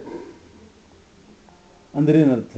ಪಾದ ಇವನ ಹತ್ರ ಇದೆ ಅಂದರೆ ಅದರ 4ನೇ 1 ಭಾಗ, 4ನೇ 1 ಭಾಗ ಇವನ ಹತ್ರ ಇದೆ ಅಂತಂದ್ರೆ ಅವನದು 1 ಭಾಗ ಕಡಿಮೆ ಆಯಿತು, ಅಲ್ಲಿಗೆ 75 ಲಕ್ಷ ಉಳಿತು ಅಂತ ಅರ್ಥ ಅಲ್ಲ. ಮತ್ತೆ ಅದರಷ್ಟು ಇವನ ಹತ್ರ ಇದೆ. ಒಬ್ಬನಿಗೆ 100 ಎಕರೆ ಭೂಮಿ ಇದ್ದರೆ ಅದರ ಕಾಲರಷ್ಟು ಭೂಮಿ ಇವನಿಗಿದೆ ಅಂತಂದರೆ 25 ಎಕರೆ ಇದೆ ಅಂತ ಅರ್ಥ ಅಷ್ಟೇ ಹೊರತು ಅವನ 25 ಎಕರೆಯಲ್ಲಿ 25 ಇವಂದು ಅಂತ ಅರ್ಥ ಅಲ್ಲ. ಅವನಿಗೆ 100 ಇದ್ದೇ ಇದೆ, ಅದರ ಕಾಲಭಾಗದಷ್ಟೇ ಎಕರೆ ಭೂಮಿ ಇವನಲ್ಲಿದೆ ಅಂತಂದರೆ ಕಾಲಭಾಗದಷ್ಟು ಭಿನ್ನವಾದ್ದೇ ಅದು ಕಾಲಭಾಗದಷ್ಟು. ಹಾಗೆ ಜೀವರು ಭಿನ್ನರೇ, ಆದರೆ ಪರಮಾತ್ಮನ ಪಾದ ಅಂತಂದರೆ ಇಲ್ಲಿ ಏಕದೇಶ, ಒಂದು ಸಣ್ಣ ಏಕದೇಶದಷ್ಟೇ ಶಕ್ತಿ ಉಳ್ಳವರು, ಈ ರೀತಿ ಅರ್ಥ. ಒಂದು ಲೇಷ ಆಗಿದ್ದಾರೆ ಜೀವರೆಲ್ಲ, ಉಳಿದದ್ದೆಲ್ಲ ಪೂರ್ಣವಾದ ರೂಪಗಳು ಅಲ್ಲಿದೆ. ಇದು ಅಪೂರ್ಣ ಅಂತ ಅರ್ಥ ಅಲ್ಲ, ಒಂದು ಲೇಷದಷ್ಟು ಇಲ್ಲಿದೆ. 3 ಪಾದಗಳು 3 ರೂಪಗಳನ್ನು ಅಲ್ಲಿಟ್ಟಿದ್ದಾನೆ. ದೇವದತ್ತನಿಗೆ ಯಜ್ಞದತ್ತನ ಬಲದ 4ನೇ 1 ಭಾಗ ಇದೆ ಅಂದರೆ ಅವನಿಗೆ 1 ಭಾಗ ಕಡಿಮೆ ಆಯಿತು, ಅದೇ ಇಲ್ಲಿ ಬಂತು ಅಂತ ಅರ್ಥ ಅಲ್ಲ. ಭಿನ್ನ, ದೇವದತ್ತನ ಬಲವೇ ಬೇರೆ, ಯಜ್ಞದತ್ತ ಬಲವೇ ಬೇರೆ. ಅವನ ಬಲದ 4ನೇ 1 ಬಲ ಇವನಿಗಿದೆ ಅಂತ ಹೇಳಿದ ಹಾಗೆ ಹೇಳಬೇಕು. ಇದಕ್ಕೆ ಆಧಾರ ಏನು ಅಂದರೆ ಸುವರ್ಣಂ ಕೋಶಂ ರಜಸಾ ಪರಿವೃತಂ. ಅದು ಸುವರ್ಣಕೋಶ, ಬಂಗಾರದ ಕೋಶ. ರಜಸಾ ಪರಿವೃತಂ ಅಂತಂದರೆ ಬಂಗಾರದ ಕೋಶ ಅಂದರೆ ಬ್ರಹ್ಮಾಂಡ. ಅದು ರಜಸಾ ಪರಿವೃತಂ ಅಂದರೆ ರಜಸ್ಸು ಅಂದರೆ ರಜೋಗುಣ ಮಾತ್ರ ಅಲ್ಲ, ಅಪು, ನೀರು, ಅಗ್ನಿ, ವಾಯು, ಆಕಾಶ, ಅಹಂಕಾರ, ಮಹತ್ತತ್ವ ಗುಣತ್ರಯಗಳಿಂದ ಕೂಡಿದ್ದು, ಮೇಲ್ಮೇಲೆ ಒಂದೊಂದು ಆವರಣಗಳಿಂದ ಕೂಡಿದ್ದು. ಅಂದರೆ ಬ್ರಹ್ಮಾಂಡದ ಮೇಲೆ 9 ಆವರಣ ಇದೆ. ಮೊದಲು ಜಲಾವರಣ, ಆಮೇಲೆ ಅಗ್ನಿ ಆವರಣ, ಜಲಾವರಣ, ಅಗ್ನಿ ಆವರಣ, ವಾಯು, ನಭ, ಆಕಾಶ ಆವರಣ, ಅಹಂಕಾರ ತತ್ವಾವರಣ, ಮಹತ್ತತ್ವಾವರಣ, ಗುಣತ್ರಯ. ಹೀಗೆ ಒಂದ್ರ ಮೇಲೊಂದು ರ್ಯಾಪರ್ ಸುತ್ತಿದಂತೆ ಆವರಣಗಳಿಂದ ಕೂಡಿದ ಸುವರ್ಣಂ ಕೋಶಂ ಬ್ರಹ್ಮಾಂಡವು. ಇದು ದೇವಾನಾಂ ವಸುಧಾನೀಂ, ದೇವತೆಗಳ ಒಂದು ಪೆಟ್ಟಿಗೆ ಇದ್ದಾಗೆ ಇದು ಬ್ರಹ್ಮಾಂಡ ಅನ್ನೋದು. ದೇವಾನಾಂ ವಸುಧಾನೀಂ, ದೇವತೆಗಳ ಪೆಟ್ಟಿಗೆ, ಅವರ ಹಣ ಇಡುವ ಪೆಟ್ಟಿಗೆ. ವಿರಾಜಂ, ಒಳ್ಳೆ ಹೊಳಿತಾ ಇದೆ. ಅಮೃತಸ್ಯ ಪೂರ್ಣಾಂ, ಮುಕ್ತರಿಂದ ತುಂಬಲ್ಪಟ್ಟಿದೆ ಬ್ರಹ್ಮಾಂಡವು. ತಾಮು ಕಲಾಂ ವಿಚಕ್ಷತೆ,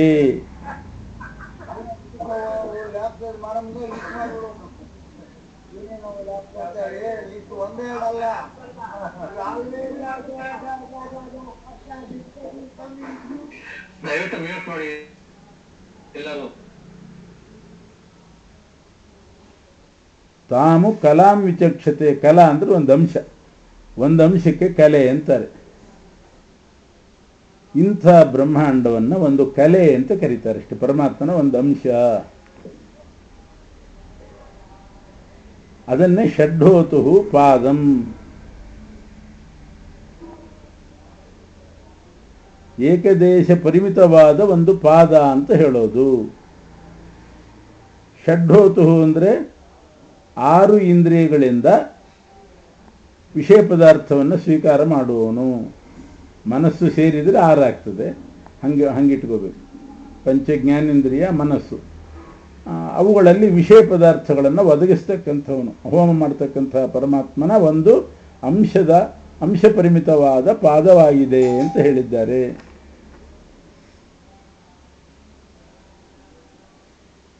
ಅಂತ ಶ್ರುತಿನೇ ಹೇಳ್ತಾ ಇದೆ. ಆದ್ದರಿಂದ ಪಾದ ಅಂತಂದರೆ ಏಕದೇಶ ಪರಿಮಿತ ಅಂತ ಅಷ್ಟೇ ಅರ್ಥ. ಚತುರ್ಭಾಗ ಬಲ ಅಂತ ಹೇಳಿದ ಹಾಗೆ, ದೇವದತ್ತನ ಬಲದ 4ನೇ ಒಂದು ಬಲ ಯಜ್ಞದತ್ತನಲ್ಲಿದೆ, ಚೈತ್ರನ ಬಲದ 4ನೇ ಒಂದು ಭಾಗ ಮೈತ್ರನಲ್ಲಿದೆ ಅಂತಂದರೆ ಭಿನ್ನವಾದದ್ದೇ ಬಲ. ಅದೇ ರೀತಿ ಪರಮಾತ್ಮನ ಭಿನ್ನವಾದ ಒಂದು ಅಂಶ ಆಗಿದೆ ಇದು. ಎಲ್ಲ ಜೀವರು ಪರಮಾತ್ಮನಿಗಿಂತ ಭಿನ್ನಪಾದರು ಅಂತ ಅರ್ಥ. ಅವನೇ ಪುರುಷ ಸೂಕ್ತ ಅಭಿಧೇಯ. ಈ ಗಾಯತ್ರಿ ಅಂತ ಏನು ವಿಷ್ಣು ಇದ್ದಾನೆ, ಇದೇ ವಿಷ್ಣು ಪುರುಷ ಸೂಕ್ತದಲ್ಲೂ ಪ್ರಸಕ್ತನಾಗಿದ್ದಾನೆ. ಯಜ್ಞೇನ ಯಜ್ಞಮೈ ಜಂತ ದೇವಾಹ, ಪುರುಷ ಸೂಕ್ತದಲ್ಲಿ ಬಂದವನು ಇವನೇ. ಅಲ್ಲಿ ಯಜ್ಞೇನ ಯಜ್ಞಮೈ ಜಂತ ದೇವಾಹ ಅಂತ ಯಜ್ಞ ಶಬ್ದ ಹೇಳಿದ್ದಾರೆ. ಯಜ್ಞ ಅಂದರೆ ವಿಷ್ಣುವೇ, ಅದಕ್ಕೆ ಆಧಾರ ಇದೆ. ಯಜ್ಞೋ ವಿಷ್ಣುರ್ ದೇವತಾ ಅಂತ ಶ್ರುತಿ ಇದೆ. ಅಲ್ಲ, ಪುರುಷ ಸೂಕ್ತದಲ್ಲಿ ಹೇಳಿದ ಕೂಡಲೇ ವಿಷ್ಣು ಯಾಕೆ ಆಗಬೇಕು ಅಂದರೆ, ಪುರುಷ ಸೂಕ್ತದಲ್ಲಿ ಹೇಳಿದವನು ವಿಷ್ಣು ಅನ್ನೋದಕ್ಕೆ ಇನ್ನೊಂದು ಪ್ರಮಾಣ ಇದೆ. ತಸ್ಮಿನ್ ಕಾಲೇ ಮಹಾರಾಜ ರಾಮಯೇವಾಭಿಧೀಯತೆ. ಆ ಕಾಲದಲ್ಲಿ ತ್ರೇತಾಯುಗದಲ್ಲಿ ರಾಜ ಮಹಾರಾಜ ಅಂದರೆ ರಾಮನೇ. ಹಾಗೆ ಪುರುಷ ಸೂಕ್ತದ ಪುರುಷ ಅಂದರೆ ವಿಷ್ಣುವೇ, ಅವನು ಬೇರೆ ಯಾರೂ ಅಲ್ಲ ಅಂತ ಸ್ಕಾಂದ ಪುರಾಣದಲ್ಲೇ ಇದೆ. ಮಹಾರಾಜ ಅಂದರೆ ರಾಮ. ಹಾಗೆ ಪುರುಷ ಅಂತಂದರೆ ವಿಷ್ಣು, ಪುರುಷ ಸೂಕ್ತ ಅಂದರೆ ವಿಷ್ಣು ಸೂಕ್ತ. ಅದು ಅಲ್ಲಿ ಇದೇ ರೀತಿಯಾದ ವಿಷಯ ಬಂದಿದೆ. ಏನು, ಪಾದೋಶ್ಯ ವಿಶ್ವಭೂತಾನಿ ತ್ರಿಪಾದಶ್ಯಾಮತಂದಿವಿ ಅಂತ ಪುರುಷ ಸೂಕ್ತದಲ್ಲಿಯೂ ಕೂಡ ಈ ಛಾಂದೋಗ್ಯದಲ್ಲಿ ಇದ್ದ ವಿಚಾರಣೆ ಬಂದಿದೆ. ಭೂತಾದಿಪಾದ ವ್ಯಪದೇಶೋಪಪತ್ತಿ ಅನ್ನೋದು, ಭೂತಾದಿಪಾದ ವ್ಯಪದೇಶ ಪುರುಷ ಸೂಕ್ತದಲ್ಲೂ ಇದೆ. ಅಲ್ಲಿ ವಿಷ್ಣು ಆದಮೇಲೆ ಇಲ್ಲಿಯೂ ಕೂಡ ಗಾಯತ್ರಿನೇ ಆಗಬೇಕು. ಪುರುಷ ಸೂಕ್ತದಲ್ಲಿ ಹೇಳಿದವನು ಪುರುಷ ವಿಷ್ಣು ಅನ್ನೋದಕ್ಕೆ ಯಜ್ಞ ಶಬ್ದವೇ ಆಧಾರ. ಯಜ್ಞ ಶಬ್ದ ಪರಮಾತ್ಮ ವಾಚಕ ಅನ್ನೋದಕ್ಕೆ ಯಜ್ಞೋ ವೈ ವಿಷ್ಣು ಅಂತ ಇನ್ನೊಂದು ಶ್ರುತಿ ಇದೆ. ಯಜ್ಞೋ ವಿಷ್ಣು ದೇವತಾ ಅಂತ ಇನ್ನೊಂದು ಶ್ರುತಿ. ಇದ್ರ ಮೇಲೊಂದು ಪ್ರಶ್ನೆ, ಉಪದೇಶ ಭೇದ ನೇತಿ ಚೇನ್ನ ಉಭಯಸ್ಮಿನ್ನ ಪ್ರವಿರೋಧ. ಗಾಯತ್ರಿಯಿಂದ ಉಪಕ್ರಮವಾದ ಛಾಂದೋಗ್ಯೋಪನಿಷತ್ನಲ್ಲಿ ಗಾಯತ್ರಿ ವಾಯುದಂ ಸರ್ವಂತ ಉಪಕ್ರಮ ಆಯಿತು. ಆಮೇಲೆ ಜ್ಯೋತಿಷ್ ಶಬ್ದ ಬಂತು. ಆದ್ದರಿಂದ ಆ ಜ್ಯೋತಿ ಗಾಯತ್ರಿ ಒಂದು ಅಂತ ನೀವು ಮಾಡಿದ್ರಿ. ಜ್ಯೋತಿ ವಿಷ್ಣು ಅಂತ ಹಿಂದಿನ ಅಧಿಕರಣದಲ್ಲಿ ಬಂದಿದೆ. ಗಾಯತ್ರಿಯು ವಿಷ್ಣುವೇ, ಜ್ಯೋತಿನೂ ವಿಷ್ಣುವೇ. ಗಾಯತ್ರಿ ಜ್ಯೋತಿ ಒಂದೇ ಅಂತ ಹೇಳಿದ್ವಿ. ಆದರೆ ಗಾಯತ್ರಿ ಜ್ಯೋತಿ ಒಂದಾಗಲಿಕ್ಕೆ ಸಾಧ್ಯ ಇಲ್ಲ. ಯಾಕೆ? ಛಾಂದೋಗ್ಯೋಪನಿಷತ್ನಲ್ಲಿ ಗಾಯತ್ರಿಯವ ಇದಂ ಸರ್ವಂತ ಪ್ರಾರಂಭ ಆಗಿ ಏನು ಬಂದಿದೆ? ತ್ರಿಪಾದಶ್ಯಾಮೃತಂ ದಿವಿ, ದ್ವಿಲೋಕದಲ್ಲಿ 3 ರೂಪ ಇದೆ ಅಂತ ಬಂದಿದೆ ಗಾಯತ್ರಿ ವಿಚಾರ ಹೇಳುವಾಗ. ಆದರೆ ಛಂದಸ್ಸಿನ ಬಗ್ಗೆ, ಜ್ಯೋತಿರ್ ಬಗ್ಗೆ ಹೇಳುವಾಗ ಪರೋ ದಿವಹ ಅಂತ ಪಂಚಮಿ ಪ್ರಯೋಗ ಮಾಡಿದ್ದಾರೆ. ದ್ವಿಲೋಕಕ್ಕಿಂತ ಮೇಲಿದೆ ಜ್ಯೋತಿ ಎನ್ನುವ ರೂಪ, ದ್ವಿಲೋಕಕ್ಕಿಂತ ಮೇಲಿದೆ. ಗಾಯತ್ರಿ ರೂಪ ದ್ವಿಲೋಕದಲ್ಲಿದೆ ಅಂತುಂಟು. ಬೇರೆ ಬೇರೆ ವ್ಯಪದೇಶ ಆಯಿತೋ ಇಲ್ಲೋ. ಈಗ ಗಾಯತ್ರಿ ಜ್ಯೋತಿ ಇಬ್ಬರು ಒಂದೇ ವಿಷ್ಣು ಅಂತ ಮಾಡಿಬಿಟ್ರೆ ದ್ಯುಲೋಕದ ಮೇಲಿದ್ದಾನೋ ದ್ಯುಲೋಕದಲ್ಲಿದ್ದಾನೋ? ಗಾಯತ್ರಿ ಇರೋದು ದ್ಯುಲೋಕದ ಒಳಗೆ, ದ್ಯುಲೋಕದಲ್ಲಿ.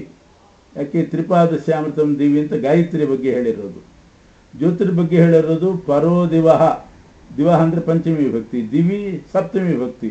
ದ್ಯುಲೋಕದಲ್ಲಿರೋದು ಗಾಯತ್ರಿ, ದ್ಯುಲೋಕ ದಾಟಿ ಮೇಲಿರೋದು ಜ್ಯೋತಿ. ಆದ್ದರಿಂದ ಒಂದೇ ಅಲ್ಲ, ಜ್ಯೋತಿ ಮತ್ತು ಗಾಯತ್ರಿ ಒಂದೇ ಅಲ್ಲ. ಅದರಿಂದ ಗಾಯತ್ರಿ ಜ್ಯೋತಿ ಒಂದೇ. ಅದರಿಂದ ಜ್ಯೋತಿಯಲ್ಲಿ ಜ್ಯೋತಿ ನಾರಾಯಣ ಆನಂದಮಯ, ಆದ್ದರಿಂದ ಗಾಯತ್ರಿ ಆನಂದಮಯ, ಹೀಗೆಲ್ಲ ಹೇಳಬಾರ್ದು ಅಂತ ಪ್ರಶ್ನೆ. ಉಪದೇಶ ಭೇದಾತ್. ಉಪದೇಶ ಭೇದಾತ್ ಅಂದರೆ ಗಾಯತ್ರಿಯಲ್ಲಿ ಉಪದೇಶ ಬಂದಿರೋದು ದಿವಿ, ದ್ಯುಲೋಕದಲ್ಲಿದೆ ಅಂತ. ಜ್ಯೋತಿಷ್ಯನ ಬಗ್ಗೆ ಉಪದೇಶ ಇರೋದು ದ್ಯುಲೋಕಕ್ಕಿಂತ ಮೇಲೆ ಅಂತ.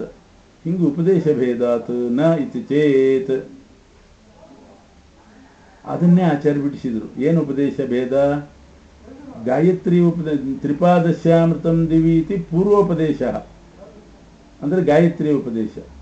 ಪರೋ ದಿವಹ ಅಂತ ಆಮೇಲೆ ಬಂದಿರೋದು, ಅದು ಪಂಚಮ ಅಂತ ಪಶ್ಚಿಮ. ಆಮೇಲೆ ಬಂದ ಉಪದೇಶ ಪಶ್ಚಿಮ ಅಂದರೆ ಆಮೇಲೆ ಬಂದ ಉಪದೇಶ, ಅದು ದಿವಹ ಅಂತ ಪಂಚಮ್ಯಂತವಾಗಿದೆ.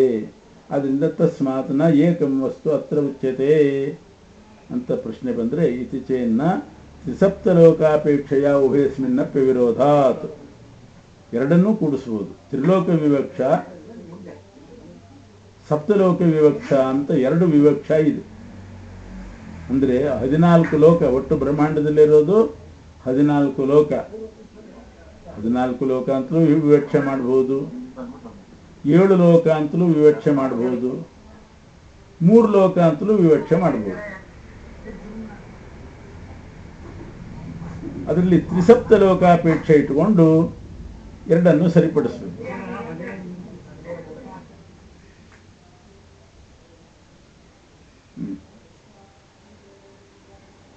ಏನು ತ್ರಿಲೋಕ ವಿವಕ್ಷ ಅಂದರೆ ಏನು? ತ್ರಿಲೋಕ ವಿವಕ್ಷ ಅಂದರೆ ಭೂಹು ಭುವಃ ಸ್ವಹ. ಬ್ರಹ್ಮಾಂಡದಲ್ಲಿರೋದು 3 ಲೋಕ: ಭೂಲೋಕ, ಭುವರ್ಲೋಕ, ಸ್ವರ್ಲೋಕ. ಭೂಲೋಕ ಅಂದರೆ ಭೂಮಿ, ಅದ್ರ ಕೆಳಗಿಂದೆಲ್ಲ ಬಂತು, 7 ಲೋಕ, ಅತಲ ವಿತಲ ಸುತಲ ಪಾತಲ ಎಲ್ಲ ಬಂತು, ಅದು ಭೂಲೋಕ. ಇನ್ನು ಭೂರ್ಲೋಕ ಅಂದರೆ ಅಂತರಿಕ್ಷ, ಅದ್ರ ಮೇಲಿದ್ದೆಲ್ಲ ದ್ಯುಲೋಕನೆ. ಹೀಗೆ ಭೂಹು ಭುವಃ ಸ್ವಹ, ಭೂರ್ಲೋಕ, ಭುವರ್ಲೋಕ, ದ್ಯುಲೋಕ ಅಂತ. ಭೂಲೋಕ ಅಂದರೆ ಭೂಮಿ ಮತ್ತು ಕೆಳಗಿಂದು, ಭೂರ್ಲೋಕ ಅಂದರೆ ಅಂತರಿಕ್ಷ ಮಾತ್ರ, ಸ್ವರ್ಲೋಕ ಅಥವಾ ದ್ಯುಲೋಕ ಅಂದರೆ ಅಂತರಿಕ್ಷಕ್ಕಿಂತ ಮೇಲಿಂದೆಲ್ಲ. ಇದು 3 ಲೋಕದ ವಿವಕ್ಷ. ಇವಾಗ ಒಂದು ಸರಿ ಹೋಯಿತು. ಏನು?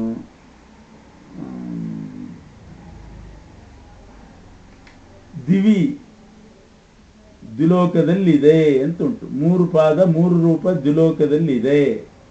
ಆ 3 ಪಾದ ದ್ಯುಲೋಕದಲ್ಲಿದೆ ಅಂದರೆ ಯಾವುದದು? ದ್ಯುಲೋಕದಲ್ಲಿದೆ ಅಂದರೆ ವೈಕುಂಠ, ಅನಂತಾಸನ, ಶ್ವೇತದ್ವೀಪ. 3 ಕೂಡ ಅಂತರಿಕ್ಷಕ್ಕಿಂತ ಎತ್ತರದ್ದೇ. 3 ಕೂಡ. ಆದ್ದರಿಂದ ಅನಂತಾಸನ, ಶ್ವೇತದ್ವೀಪ, ವೈಕುಂಠ ಎಲ್ಲವೂ ಕೂಡ ದ್ಯುಲೋಕದಲ್ಲೇ ಸೇರಿಬಿಡ್ತದೆ, ದ್ಯುಲೋಕದಲ್ಲೇ ಸೇರ್ತದೆ. ಅಂತರಿಕ್ಷಕ್ಕಿಂತ ಮೇಲಿಂದೆಲ್ಲ ದ್ಯುಲೋಕನೇ. ಆದ್ದರಿಂದ ತ್ರಿಪಾದಶ್ಯಾಮೃತಂ ದಿವಿ ಅಂದರೆ ದ್ಯುಲೋಕದಲ್ಲಿ 3 ರೂಪ ಇದೆ ಅಂದರೆ ಅನಂತಾಸನ, ಶ್ವೇತದ್ವೀಪ, ವೈಕುಂಠದ ರೂಪ. ಯಾಕೆ? ಅದು ದ್ಯುಲೋಕ ಅಂದರೆ ಯಾವುದು? ಆವಾಗ ಅಂತರಿಕ್ಷಕ್ಕಿಂತ ಮೇಲಿಂದು, ಇವೆಲ್ಲವೂ ಮೇಲೇನೇ ಇದೆ. ಸಪ್ತಲೋಕ ವಿವಕ್ಷೆ ಮಾಡಿದಾಗ ದ್ಯುಲೋಕಕ್ಕಿಂತ ಮೇಲಿದೆ ಅನ್ನೋದು ಸರಿ ಹೋಗ್ತದೆ. ಸಪ್ತಲೋಕ ವಿವಕ್ಷೆ ಮಾಡಿದಾಗ ದ್ಯುಲೋಕ ಅಂದರೆ ಅರ್ಥ ಇಂದ್ರ ಸದನ. ದ್ಯುಲೋಕ ಅಂದರೆ ಇಂದ್ರನ ಮನೆ ಇಟ್ಕೋಬೇಕು. ಅದಕ್ಕಿಂತ ಮೇಲಿರೋದು ವೈಕುಂಠ. ಆದ್ದರಿಂದ ವೈಕುಂಠದಲ್ಲಿರೋ ರೂಪ ದ್ಯುಲೋಕಕ್ಕಿಂತ ಮೇಲೆ ಅಂತ ಆಯ್ತು. ಯಾಕೆ? ದ್ಯುಲೋಕ ಅಂದ್ರೇನು?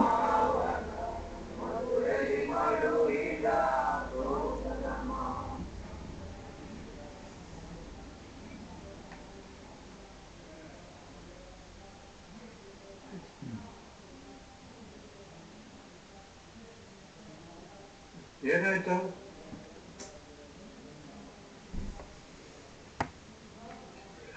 BFP ಅವರು ಆಗಾಗ ಅನ್ಮ್ಯೂಟ್ ಮಾಡ್ತಾನೆ ಇದ್ದಾರೆ. ಅವ್ರು ಸ್ವಲ್ಪ ಹೇಳ್ಬೇಕು ಅವ್ರಿಗೆ. ತಿರುಗು ಅದೇ ಮಾಡ್ತಾ ಇದ್ದಾರೆ BFP. ಅವ್ರನ್ನ ಆರ್ಗನೈಸರ್ ರಿಮೂವ್ ಮಾಡ್ಬಿಡಿ ದಯಮಾಡಿ.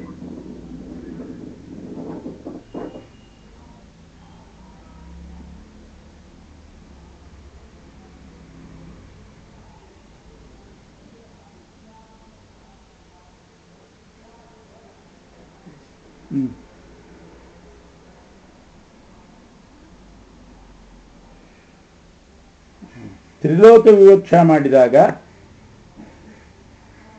ಅಂತರಿಕ್ಷಕ್ಕಿಂತ ಮೇಲಿಂದೆಲ್ಲವೂ ದ್ವಿಲೋಕ. ಅನಂತಾಸನ ಅಂತರಿಕ್ಷದ ಮೇಲಿದೆ, ಶ್ವೇತದ್ವೀಪ ಅಂತರಿಕ್ಷಕ್ಕಿಂತ ಮೇಲೆ ಹೋಗಿದೆ, ವೈಕುಂಠ ಲೋಕ ಅದು ಅಂತರಿಕ್ಷಕ್ಕಿಂತ ಮೇಲಿದೆ. ಆದ್ದರಿಂದ 3 ರೂಪಗಳು ದ್ವಿಲೋಕದಲ್ಲಿದೆ ಅನ್ನೋದು ಸರಿ ಹೋಯಿತು. ಸಪ್ತಲೋಕ ವಿವಕ್ಷ ಮಾಡಿದಾಗ ಭೂರ್ಲೋಕ, ಭೂರ್ಲೋಕ, ಸ್ವರ್ಲೋಕ, ಮಹರ್ಲೋಕ, ಜನಲೋಕ, ತಪೋಲೋಕ, ಸತ್ಯಲೋಕ ಅಂತ ಸಪ್ತಲೋಕ ವಿವಕ್ಷ ಮಾಡಿದಾಗ ದ್ವಿಲೋಕ ಅಂದರೆ ಇಂದ್ರನ ಮನೆ, ಅದಕ್ಕಿಂತ ಮೇಲಿರೋದು ವೈಕುಂಠ. ಆವಾಗ ಒಂದು ರೂಪ ದಿವಃಪರ, ಅದು ಜ್ಯೋತಿ ದಿವಃಪರ ಆಯಿತು. ಇನ್ನೊಂದು ದ್ವಿಲೋಕ ಅಂತಂದರೆ ಮೇರು ಪರ್ವತಕ್ಕೂ ದ್ವಿಲೋಕ ಅಂತ ಕರೀತಾರೆ ಸಪ್ತಲೋಕ ವಿವಕ್ಷೆಯಲ್ಲಿ. ಮೇರು ಪರ್ವತ ದ್ವಿಲೋಕ, ಅದಕ್ಕಿಂತ ಮೇಲಿರೋದು ಅನಂತಾಸನ. ಇದು ಮೇರು ಪರ್ವತಕ್ಕಿಂತ ಮೇಲೆ ಹೋಗಿದೆ ಅನಂತಾಸನದ ಮನೆ, ಆದ್ದರಿಂದ ಅನಂತಾಸನದಲ್ಲಿರೋ ರೂಪ ದಿವಃಪರ, ದ್ವಿಲೋಕಕ್ಕಿಂತ ಮೇಲಾಯಿತು. ಹಾಗೆ ಸೂರ್ಯಮಂಡಲಕ್ಕೂ ದ್ವಿಲೋಕ ಅಂತ ಹೆಸರಿದೆ, ಅದಕ್ಕಿಂತ ಮೇಲೆ ಹೋಗಿದೆ ಶ್ವೇತದ್ವೀಪದ ಮನೆ. ಶ್ವೇತದ್ವೀಪ ಅಂದರೆ ಅದೊಂದು ಪರಮಾತ್ಮನ ಮನೆ, ಹಾಲಿನ ಮನೆ.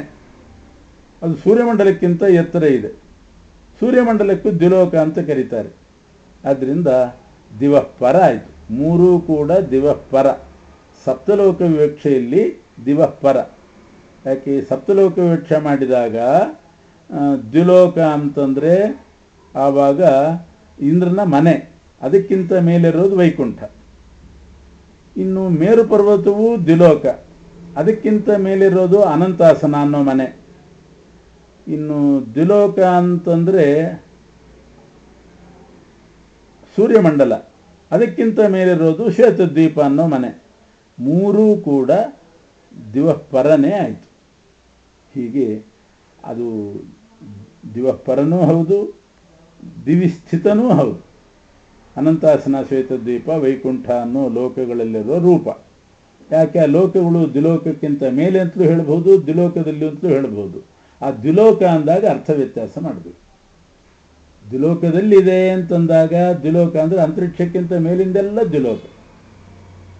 ತ್ರಿಲೋಕ ವಿವಕ್ಷ ಮಾಡಿದರೆ, ಸಪ್ತಲೋಕ ವಿವಕ್ಷ ಮಾಡಿದಾಗ ದ್ವಿಶಬ್ದಕ್ಕೆ 3 ಅರ್ಥ.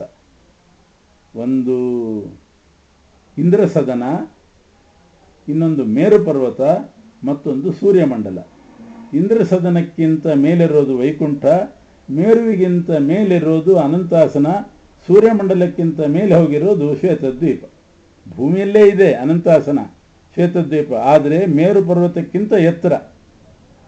ಭೂಮಿಯಲ್ಲೇ ಇದೆ ಶ್ವೇತದ್ವೀಪ, ಆದರೆ ಅದರ ಎತ್ತರ ಸೂರ್ಯಮಂಡಲ ದಾಟಿ ಹೋಗಿದೆ. ವೈಕುಂಠ ಅಂತೂ ಇಂದ್ರ ಸದನಕ್ಕಿಂತ ಮೇಲಿದ್ದೇ ಇದೆ. ಹೀಗೆ ಜ್ಯೋತಿ ಮತ್ತು ಗಾಯತ್ರಿ ಒಂದೇ ಆದರೆ ದಿವಃಪರತ್ವ, ದಿವಿಸ್ಥಿತತ್ವ, ಈ ಉಪದೇಶ ಭೇದಕ್ಕೇನು ವಿರೋಧ ಇಲ್ಲ ಅಂತ ಇಷ್ಟು ಈ ಗಾಯತ್ರಿ ಅಧಿಕರಣದ ಸಾರ.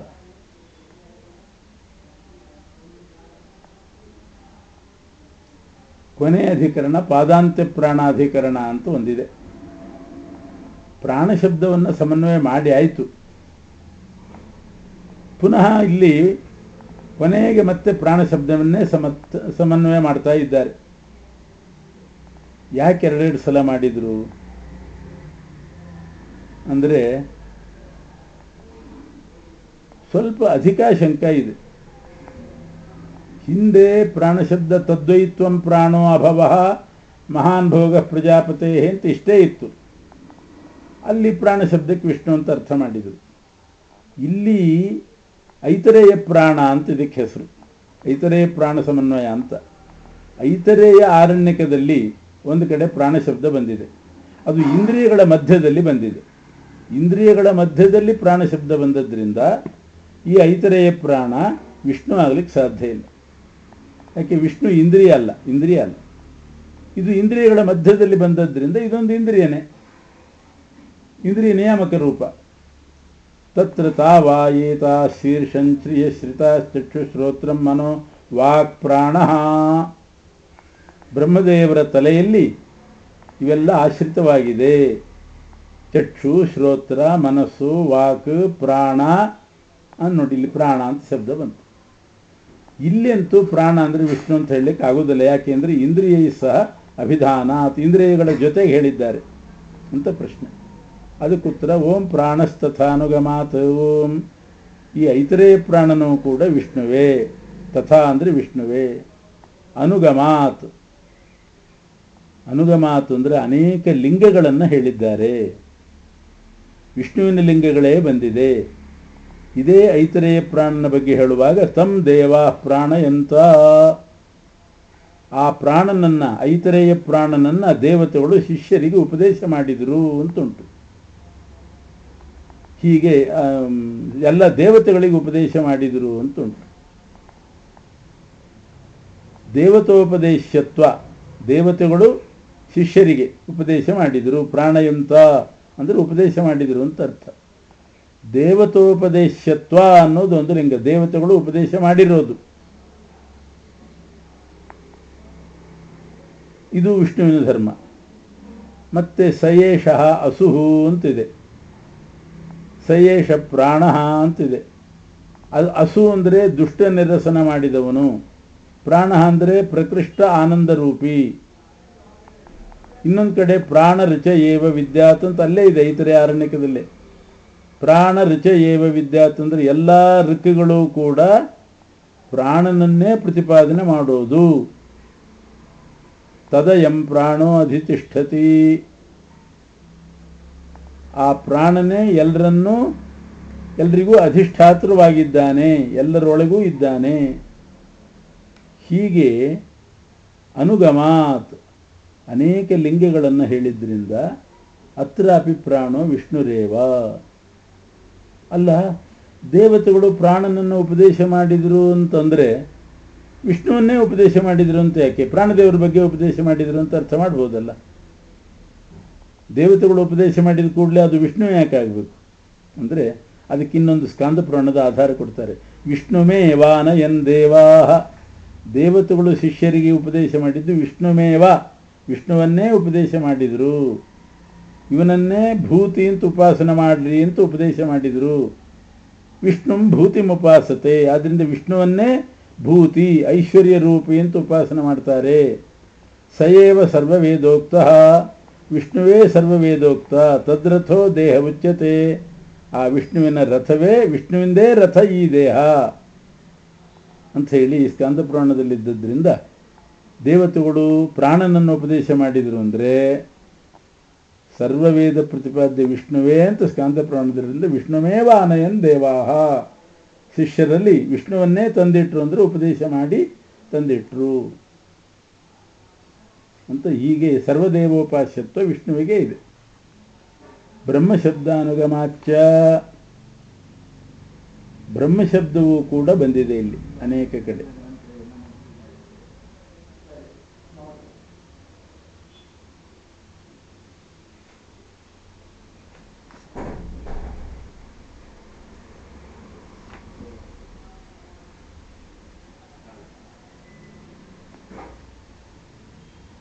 ಇದ್ರ ಮೇಲೆ ಪ್ರಶ್ನೆ, ಓಂ ನವತ್ತುರಾತ್ಮೋಪದೇಶಾದಿತಿ ಚೇತ್ ಅಧ್ಯಾತ್ಮ ಸಂಬಂಧ ಭೂಮಾಶ್ಯಸ್ಮಿನ್ ಓಂ.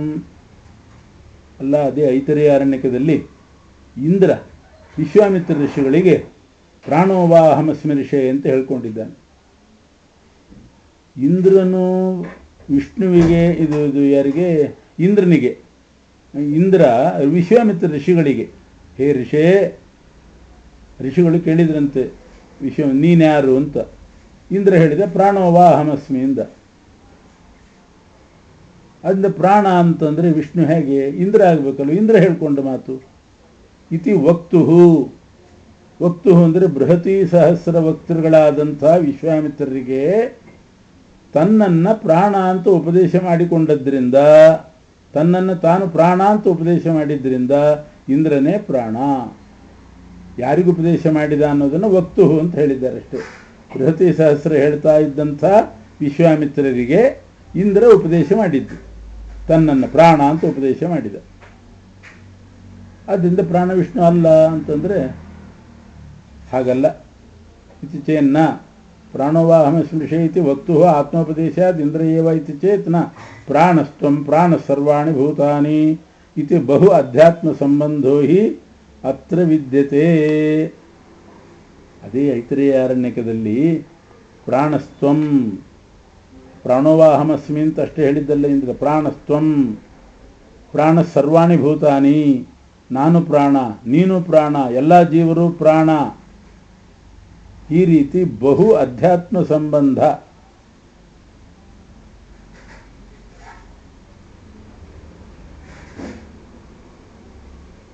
ಅಂದರೆ ಅನೇಕ ದೇವತೆಗಳಿಗೆ ಆ ಪ್ರಾಣ ಶಬ್ದವನ್ನು ಪ್ರಯೋಗ ಮಾಡಿದ್ದಾನೆ.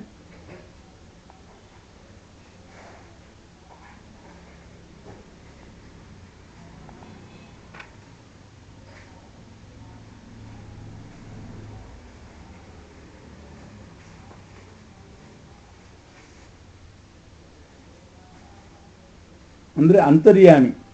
ಇಂದ್ರಾದಿ ಬಹುದೇಹ ಸಂಬಂಧ ಹೇಳಿದ್ರಿಂದ ಸರ್ವಗತತ್ವ ಹೇಳಿದ ಹಾಗಾಯಿತು. ಬರೇ ಒಬ್ಬ ಜೀವನಲ್ಲಿ ಇಂದ್ರನಲ್ಲಿ ಇಂದ್ರ ಪ್ರಾಣ ಅಂತ ಇಟ್ಕೊಂಡು ಬಿಟ್ರೆ ಸರ್ವ ಜೀವರಲ್ಲಿ ಅಂತರ್ಯಾಮಿ ಇಂದ್ರ ಅಲ್ಲ. ಅವನಿಗೆ ಬಹು ಅಧ್ಯಾತ್ಮ ಸಂಬಂಧ ಇಲ್ಲ. ಅಧ್ಯಾತ್ಮ ಅಂದರೆ ಜೀವರು. ಬಹಳ ಜೀವರ ಅಂತರ್ಯಾಮಿತ್ವ ಇಂದ್ರನಿಗಿಲ್ಲ, ವಿಷ್ಣುವಿಗಿದೆ. ಆದ್ದರಿಂದ ಇಲ್ಲಿ ವಿಷ್ಣು ಆಯಿತು. ಇನ್ನೊಂದು ಅರ್ಥ ಬಹುಅಧ್ಯಾತ್ಮ ಸಂಬಂಧ ಅಂದರೆ ಪ್ರಾಣೋವಾಹಮಸ್ಮಿ ಅಂತ ಯಾಕೆ ಹೇಳಿದ ಇಂದ್ರ? ಪ್ರಾಣ ಅಂದರೆ ವಿಷ್ಣು. ವಿಷ್ಣುವಿನ ವಿಶೇಷ ಸಂಬಂಧ, ವಿಶೇಷ ಸನ್ನಿಧಾನ ಇಂದ್ರನಲ್ಲಿ ಬಂತು. ಆದ್ದರಿಂದ ನಾನು ಪ್ರಾಣ ಅಂತ ಹೇಳ್ಕೊಂಡ. ಅದನ್ನು ಹೇಳ್ಬೋದು. ತನ್ನಲ್ಲಿ ಬಹು ಅಧ್ಯಾತ್ಮ ಸಂಬಂಧ ಅಂದರೆ ಅಧ್ಯಾತ್ಮ ಅಂದರೆ ಅಧಿಕಶ್ಚಾಸವು ಆತ್ಮಾಚ ಪರಮಾತ್ಮ. ಅವನ ಸನ್ನಿಧಾನ ತನ್ನಲ್ಲಿ ಬಹಳವಾಗಿ ಬಂತು. ಯಾಕೆ? ಬೃಹತಿ ಸಹಸ್ರ ಯಾಗ ಮಾಡುವಾಗ. ಆದ್ದರಿಂದ ಬೃಹತಿ ಸಹಸ್ರ ಹೇಳುವ ವಿಶ್ವಾಮಿತ್ರರಿಗೆ ನಾನೇ ಪ್ರಾಣ ಅಂತಂದ. ಅಂದರೆ ನನ್ನಲ್ಲಿ ಪರಮಾತ್ಮನ ಸನ್ನಿಧಾನ ಜಾಸ್ತಿ ಬಂದಿದೆ ಅಂತ ಉಪದೇಶ ಮಾಡಿತ್ತು. ಮತ್ತು ಅನೇಕ ಜೀವರಲ್ಲಿ ಪ್ರಾಣ ಇದ್ದಾನೆ ಅಂತ ಹೇಳಿ ಬಹು ಅಧ್ಯಾತ್ಮ ಸಂಬಂಧ. ಇಲ್ಲಿ ಅಧ್ಯಾತ್ಮ ಅಂದರೆ ಜೀವ, ಅನೇಕ ಜೀವ ಸಂಬಂಧ ಹೇಳಿದ್ರಿಂದ ಸರ್ವಜೀವಾಂತರ್ಯಾಮಿ ಪರಮಾತ್ಮನಲ್ಲೇ ಕೂಡ್ತದೆ ಹೊರತು ಪ್ರಾಣ ಶಬ್ದ ಇಂದ್ರನಲ್ಲಿ ಕೂಡೋದಿಲ್ಲ. ಹಾಗಾದ್ರೆ ಯಾಕೆ ಹಾಗೆ ಹೇಳಿದೆ? ನಾನೇ ನನ್ನಲ್ಲಿ ಪ್ರಾಣ ಇದ್ದಾನೆ ಅಂತ ಇಷ್ಟು ಡೈರೆಕ್ಟಾಗಿ ಹೇಳ್ಬೋದಾಗಿತ್ತು. ನೀ ಯಾರು ಅಂತ ವಿಶ್ವಾಮಿತ್ರ ಕೇಳಿದ್ದು, ನೀ ಯಾರು ಅಂತ ಇಂದ್ರನನ್ನು ಯಾರು ಅಂತ ಕೇಳಿದ್ದಲ್ಲ. ಇಂದ್ರ ಯಾರು ಅಂತ ಗೊತ್ತೇ ಇದೆ ವಿಶ್ವಾಮಿತ್ರನಿಗೆ. ಇಂದ್ರನೇ ಹೋಗಿ ವಿಶ್ವಾಮಿತ್ರನ ಕರೆದಿದ್ದಾನೆ. ನಾನು ಬೃಹತಿ ಸಹಸ್ರ ಯಾಗ ಮಾಡ್ತೀನಿ, ನೀವು ಮಂತ್ರ ಹೇಳಲಿಕ್ಕೆ ಬರಬೇಕು ಅಂತ ಕರೆದವನೇ ಇವನು. ಆವಾಗ ಕೇಳಿದೇನೆ. ಯಾಗ ಶುರು ಮಾಡಿದ ಮೇಲೆ ಇದ್ದಕ್ಕಿದ್ದಾಗಿ ನೀನು ಯಾರು ಅಂತ ಕೇಳಿದರೆ ಯಾರಾದರೂ ಪುರೋಹಿತರು ಯಜ್ಞ ಶುರು ಮಾಡಿದ ಮೇಲೆ ಯಜಮಾನ್ ನೀನು ಯಾರಪ್ಪ ಅಂತ ಕೇಳ್ತಾರೆ. ಗೊತ್ತಿದೆ ಇವನು ವಿಶ್ವಾಮಿತ್ರ, ಇದು ಇಂದ್ರ ಅಂತ ಗೊತ್ತಿದೆ ವಿಶ್ವಾಮಿತ್ರರಿಗೆ. ಅವನು ಯಾಗ ಮಾಡಿಸಲಿಕ್ಕೆ ಬಂದು ಕೂತಿದ್ದಾರೆ. ಆ ಮಂತ್ರ ಶುರು ಮಾಡೋ ಹೊತ್ತಿಗೆ ಇಂದ್ರನಲ್ಲಿ ವಿಶೇಷ ತೇಜಸ್ ಬಂತು. ಅದನ್ನು ನೋಡಿ ಪರಮಾತ್ಮ ಅಂತ ತಿಳ್ಕೊಂಡು ಯಾರು ನೀನು, ನಿನ್ನ ಉಪದೇಶ ಮಾಡು ಅಂತ ಕೇಳ್ತಾನೆ ವಿಶ್ವಾಮಿತ್ರ. ಅಂದರೆ ಪರಮಾತ್ಮನನ್ನೇ ಕೇಳಿದ್ದು. ಇಂದ್ರನಲ್ಲಿ ಪರಮಾತ್ಮನ ಸನ್ನಿಧಾನ ಬಂದದ್ದು ಆ ತೇಜಸ್ಸು ಕಳೆಯಿಂದ ಗೊತ್ತಾಯಿತು. ಆ ಕಳೆ ನೋಡಿ ನಿನ್ನ ಬಗ್ಗೆ ಹೇಳು ಅಂತ ಕೇಳಿದಾಗ ಪ್ರಾಣೋವಾಹಮಸ್ಮಿ ಅಂತ ಇಂದ್ರನ ಬಾಯಿಂದ ಬಂತಷ್ಟೇ. ಅದು ವಿಷ್ಣು ಹೇಳ್ಕೊಂಡದ್ದು. ನಾನು ಪ್ರಾಣ, ಇಡೀ ಜಗನ್ನಿಯಾಮಕ ಅಂತ ಹೇಳಿದ್ದವನು. ಒಂದು ವೇಳೆ ಇಂದ್ರನೇ ಪ್ರಾಣ ಆಗಿದ್ದರೆ, ಅಲ್ಲ ಇದು ಇಂದ್ರ ವಿಷ್ಣು ಅಂತಲೇ ಆಗಿದ್ರೆ ಮೈ ಪ್ರಾಣ ಅಂತ ಇಂದ್ರ ಹೇಳ್ಬೋದಾಗಿತ್ತು. ಯಾಕೆ ಹೇಳಿಲ್ಲ ಅಂದರೆ ಶಾಸ್ತ್ರದೃಷ್ಟ್ಯಾತು ಉಪದೇಶ, ಅಂತರ್ಯಾಮಿಯನ್ನು ಉಪದೇಶ ಮಾಡುವಾಗ ನನ್ನಲ್ಲಿ ಅಂತ ಉಪದೇಶ ಮಾಡಬೇಕಾಗಿಲ್ಲ. ನಾನು ಅಂತ ಹೇಳಿದರೆ ನನ್ನ ಅಂತರ್ಯಾಮಿ ಅಂತಲೇ ಅರ್ಥ. ಶಾಸ್ತ್ರದೃಷ್ಟ್ಯ ಅಂದರೆ ಅಂತರ್ಯಾಮಿ ದೃಷ್ಟ್ಯ ನಾನು ಅಂತ ವ್ಯಪದೇಶ ಕೂಡ್ತದೆ. ಈ ಉಪದೇಶ ಕೂಡ್ತದೆ. ವಾಮದೇವವತ್ತು ವಾಮದೇವ ಋಷಿಗಳು ಹಾಗೆ ಹೇಳಿದ್ದಾರೆ. ಏನು? ಅಹಂ ಮನು ಅಹಂ ಸೂರ್ಯ ಅಂತ ವಾಮದೇವರು ಹೇಳ್ತಾರೆ. ಅಲ್ಲೂ ಇದೇ ಅರ್ಥ. ನಾನು ಸೂರ್ಯ, ನಾನು ಮನು ಅಂದರೆ ನನ್ನಲ್ಲಿ ಅಂತರ್ಯಾಮಿ ಸೂರ್ಯ, ನನ್ನಲ್ಲಿ ಅಂತರ್ಯಾಮಿ ಮನು ಅಂತ ಈ ಅಭಿಪ್ರಾಯದಿಂದ ವಾಮದೇವರು ಹೇಳಿದ್ದಾರೆ. ಅದೇ ಪ್ರಕಾರ ಇಲ್ಲಿಯೂ ಕೂಡ ಇಟ್ಕೋಬೇಕಷ್ಟೆ. ಅಂತರ್ಯಾಮಿ ಉಪದೇಶ ಮಾಡುವಾಗ ಪ್ರಥಮಾಂತವಾಗೇ ಹೇಳ್ತಾರೆ, ಪ್ರಥಮ ವಿಭಕ್ತಿನೇ ಹೇಳಿ, ಮಯಿ ಅಂತ ಸಪ್ತಮಿ ವಿಭಕ್ತಿನೇ ಹೇಳಬೇಕಾಗಿಲ್ಲ ಎಲ್ಲ ಕಡೆ. ಆ ಶಾಸ್ತ್ರ ದೃಷ್ಟ್ಯಾತು ಉಪದೇಶ, ಅಂತರ್ಯಾಮಿ ದೃಷ್ಟಿಯಿಂದ, ಶಾಸ್ತ್ರ ಅಂದರೆ ಅಂತರ್ಯಾಮಿ, ಆಚಾರ್ಯ ಬರೀತಾರೆ ಭಾಷೆಯಲ್ಲಿ, ಶಾಸ್ತ್ರಂ ಅಂತರ್ಯಾಮಿ, ಅಂತರ್ಯಾಮಿ ದೃಷ್ಟಿಯಿಂದ ನಾನು ಪ್ರಾಣ ಅಂತ ಉಪದೇಶ ಮಾಡಿದ್ದು. ನನ್ನಲ್ಲಿ ಅಂತ ಹೇಳಲೇಬೇಕಾಗಿಲ್ಲ ಅಂತರ್ಯಾಮಿ ಹೇಳುವಾಗ. ವಾಮದೇವರು ಕೂಡ ನಾನು ಸೂರ್ಯ, ನಾನು ಮನು ಅಂತ ಹೇಳಿದ್ದಾರೆ. ನನ್ನ ಅಂತರ್ಯಾಮಿ ಮನು ಅಂತಲೇ ಅರ್ಥ ಅಲ್ಲಿ. ಶಾಸ್ತ್ರ ಅಂದರೆ ಅಂತರ್ಯಾಮಿ ಅನ್ನೋ ಅರ್ಥ ಹೇಗೆ ಬರ್ತದೆ ಅಂತ ಕೇಳಿದರೆ ಭಾಗವತದಲ್ಲಿ ಪ್ರಯೋಗ ಮಾಡಿದ್ದಾರೆ ವ್ಯಾಸರು. ಸಂವಿತ್ ಶಾಸ್ತ್ರಂ ಪರಂ ಪದಂ, ಪರಮಾತ್ಮನು ಸಂವಿತ್ ಜ್ಞಾನರೂಪಿ, ಶಾಸ್ತ್ರಂ ಅಂತರ್ಯಾಮಿ, ಪರಂಪದಂ ಉತ್ತಮ ಸ್ಥಾನ, ಉತ್ತಮ ಸ್ವರೂಪ, ಹೀಗೆಲ್ಲ ಹೇಳಿದ್ದಾರೆ. ತತ್ತನ್ನಾಮ್ನೋಚ್ಯತೆ ವಿಷ್ಣು ಸರ್ವಶಾಸ್ತ್ರತ್ವ ಹೇತುತಃ, ಪದ್ಮಪುರಾಣದಲ್ಲೂ ಇದೆ. ಎಲ್ಲರ ಅಂತರ್ಯಾಮಿ ಆದ್ದರಿಂದ ಆ ಎಲ್ಲರ ಹೆಸರಿನಿಂದಲೇ ಪರಮಾತ್ಮ ಹೇಳಲ್ಪಡ್ತಾನೆ, ಎಲ್ಲರಲ್ಲಿ ಇದ್ದಾನೆ ಅಂತಲೇ ಹೇಳಬೇಕಾಗಿಲ್ಲ. ತತ್ತನ್ನಾಮನ, ಇಂದ್ರ, ಇಂದ್ರ ಅಂತಂದರೆ ಇಂದ್ರ ಅಂತರ್ಯಾಮಿ, ಸೂರ್ಯ ಅಂದರೆ ಸೂರ್ಯ ಅಂತರ್ಯಾಮಿ, ಹೀಗೆ ಅರ್ಥ ಮಾಡಬೇಕು. ಆಯಾ ಹೆಸರಿನಿಂದಲೇ ವಾಚ್ಯನಾಗಿದ್ದಾನೆ. ಯಾಕೆ? ಅವರಲ್ಲಿ ಅಂತರ್ಯಾಮಿ ಆದ್ದರಿಂದ. ಸರ್ವಶಾಸ್ತ್ರತ್ವ ಹೇತುತಃ ನಕ್ವಾಪಿ ಕಿಂಚಿನ್ನಾಮಾಸ್ತಿ ತಮರ್ತೆ ಪುರುಷೋತ್ತಮಂ, ಯಾವ ಹೆಸರು ಕೂಡ ಅವನನ್ನು ಬಿಟ್ಟು ಬೇರೆಯವರಿಗೆ ಸ್ವತಂತ್ರವಾಗಿ ಇಲ್ಲವೇ ಇಲ್ಲ. ಓಂ ಜೀವ ಮುಖ್ಯ ಪ್ರಾಣಲಿಂಗ ನೇತಿ ಚೇನ್ನೋಪಾಸಾತ್ರೆ ವಿದ್ಯಾದಾಶ್ರಿತತ್ವಾದಿಹ ತದ್ಯೋಗಾತ್. ಓಂ. ಅದೇ ಐತರೇಯ ಅರಣ್ಯಕದಲ್ಲಿ ಇನ್ನೊಂದು ವಾಕ್ಯ ಇದೆ. ತಾವಂತಿ ಶತಸಂವತ್ಸರಸ್ಯ ಅಹ್ನಾಂ ಸಹಸ್ರಾಣಿ ಭವಂತಿ ಅಂತಿದೆ. ಬೃಹತಿ ಸಹಸ್ರದಲ್ಲಿ ಎಷ್ಟು ಅಕ್ಷರಗಳಿದೆ ಅಷ್ಟೇ ಹಗಲು ಒಬ್ಬ ಜೀವನ ಆಯುಷ್ಯ ಅಂತ ಇದಕ್ಕೆ ಅರ್ಥ. ಶತಸಂವತ್ಸರಸ್ಯ 100 ವರ್ಷ ಆಯುಷ್ಯವುಳ್ಳಂಥ ಜೀವನಿಗೆ ತಾವಂತಿ ಅಹ್ನಾಂ ಸಹಸ್ರಾಣಿ ಭವಂತಿ. ತಾವಂತಿ ಅಂದರೆ ಬೃಹತಿ ಸಹಸ್ರದಲ್ಲಿ ಎಷ್ಟು ಅಕ್ಷರ ಇದೆ ಅಷ್ಟು 1000 ದಿನಗಳು ಒಬ್ಬ ಜೀವನಿಗೆ ಆಗ್ತದೆ. ಬೃಹತಿ ಸಹಸ್ರದಲ್ಲಿ ಎಷ್ಟು ಅಕ್ಷರ ಇದೆ? 36,000 ಅಕ್ಷರ ಇದೆ. 36,000 ಅಕ್ಷರ ಇದೆ. ಅಷ್ಟೇ ಹಗಲು ಒಬ್ಬ ಜೀವನಿಗೆ ಆಯುಷ್ಯದಲ್ಲಿ ಬರ್ತದೆ ಅಂತ ಅದಕ್ಕೆ ಅರ್ಥ. ಶತಸಂವತ್ಸರಸ್ಯ ಪುರುಷಸ್ಯ 100 ಸಂವತ್ಸರ ಹೊಂದಿದಂಥ ಜೀವನಿಗೆ ಅಹ್ನಾಂ ಸಹಸ್ರಾಣಿ ಎಷ್ಟು 1000 ದಿನಗಳಾಗ್ತದೆ ಅಂತಂದರೆ ತಾವಂತಿ ಭವಂತಿ. ತಾವಂತಿ ಅಂದರೆ ಬೃಹತಿ ಸಹಸ್ರದಲ್ಲಿ ಎಷ್ಟು 1000 ಅಕ್ಷರ ಇದೆ ಅಷ್ಟು 1000 ದಿನಗಳು ಒಬ್ಬ ಜೀವನಿಗೆ ಇರ್ತದೆ. 36,000 ದಿನ ಹಗಲು. ಇದು ಯಾರ ಲಿಂಗ? ಇದು 36,000 ದಿನ ಬದುಕೋದು ಜೀವರಷ್ಟೇ. 100 ವರ್ಷ ಆಯುಷ್ಯ, ಶತಾಯುಷ್ವ ಅಥವಾ 36,000 ದಿನ. ಇದು ಜೀವಲಿಂಗ ಆದ್ದರಿಂದ ಜೀವನೇ ಪ್ರಾಣ. ಇಲ್ಲಿ ಬಂದದ್ದು ಪ್ರಸಕ್ತನಾದ ಪ್ರಾಣ ಅಂದರೆ ಜೀವ ಅಂತ ಒಂದು ಪ್ರಶ್ನೆ. ಅಥವಾ ಈ ಪ್ರಾಣ ಮುಖ್ಯ ಪ್ರಾಣದೇವರಿಗೂ ವಾಯುದೇವರಿಗೂ ಇತರ ಇಂದ್ರಿಯಾಭಿಮಾನಿಗಳಿಗೂ ಸಂವಾದ ನಡೀತು, ಅದು ಬರ್ತದಲ್ಲಿ. ಯಾರು ದೊಡ್ಡವರು ಅಂತ ಸಂವಾದ ನಡೀತು, ಕೊನೆಗೆ ವಾಯುದೇವರೇ ದೊಡ್ಡವರು ಅಂತ ತೀರ್ಮಾನ ಆಯಿತು ಅಂತ. ಈ ಸಂವಾದ ಮಾಡಿದ್ದು ವಾಯು ಅನ್ನೋದು ಪ್ರಸಿದ್ಧ. ಆದ್ದರಿಂದ ಜೀವಲಿಂಗ ಇರೋದರಿಂದ ಜೀವನೂ ಆಗಬಹುದು. ಮುಖ್ಯ ಪ್ರಾಣಲಿಂಗ ಅಂದರೆ ಇತರ ಇಂದ್ರಿಯಾಭಿಮಾನಿ ಜೊತೆಗಳಿಗೆ, ಇತರ ಇಂದ್ರಿಯಾಭಿಮಾನಿಗಳ ಜೊತೆಗೆ ಸಂವಾದ ಇದು ನಡೆಸಿದ್ರಿಂದ ಮುಖ್ಯ ಪ್ರಾಣಲಿಂಗನೂ ಇದೆ. ಆದ್ದರಿಂದ ವಿಷ್ಣು ಅಲ್ಲ ಅಂತಂದರೆ ಇತ್ತೀಚೆಯನ್ನ ಹಾಗಲ್ಲ. ಉಪಾಸಾತ್ರೆ ಅಲ್ಲಿಯೂ ಕೂಡ ಅಂತರ್ಯಾಮಿ ಅಂತಲೇ ಇಟ್ಕೋಬೇಕು. ಜೀವ ಅಂದರೆ ಜೀವನ ಅಂತರ್ಯಾಮಿ.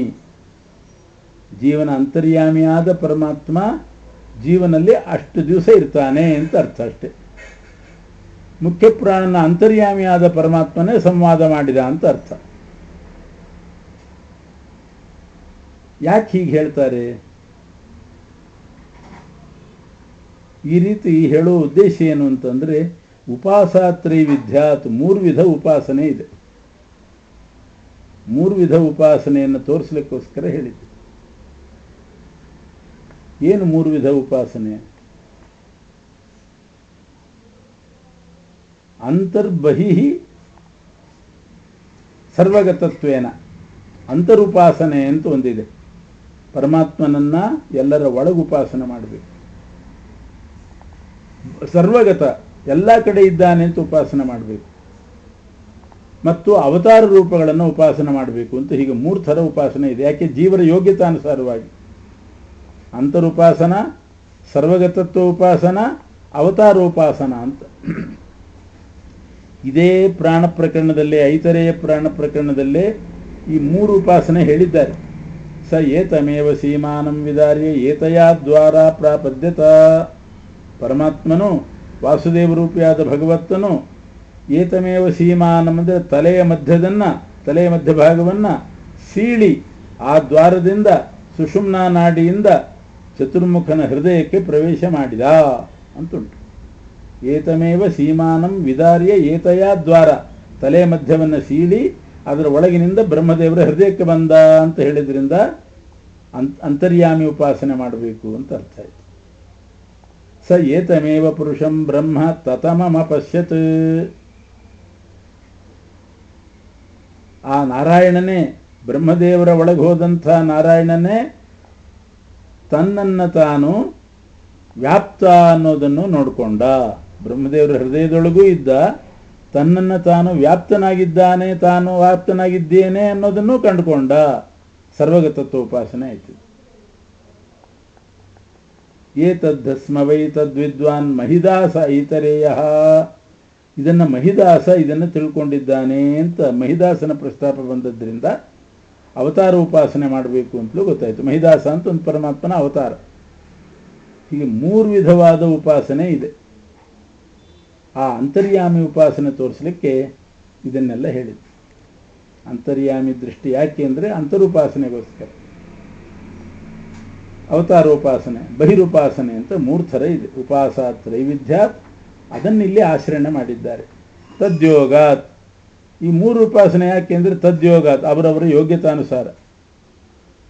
ಮಹಿದಾಸನ ಉಪಾಸನೆ ಮಾಡಿದರೆ ಅದು ವಿಷ್ಣು ಉಪಾಸನೆ ಆಗ್ತದೋ ಅಂತ ಕೇಳಿದರೆ, ಮಹಿದಾಸಾಭಿಧೋ ಜಜ್ಞಿ ಇತರ ಯಾಸ್ತಪೋಬಲಾತ್ ಸಾಕ್ಷಾತ್ ಸ ಭಗವಾನ್ ವಿಷ್ಣು ಯಸ್ತಂತ್ರಂ ವೈಷ್ಣವಂ ವಿಧಾತ್.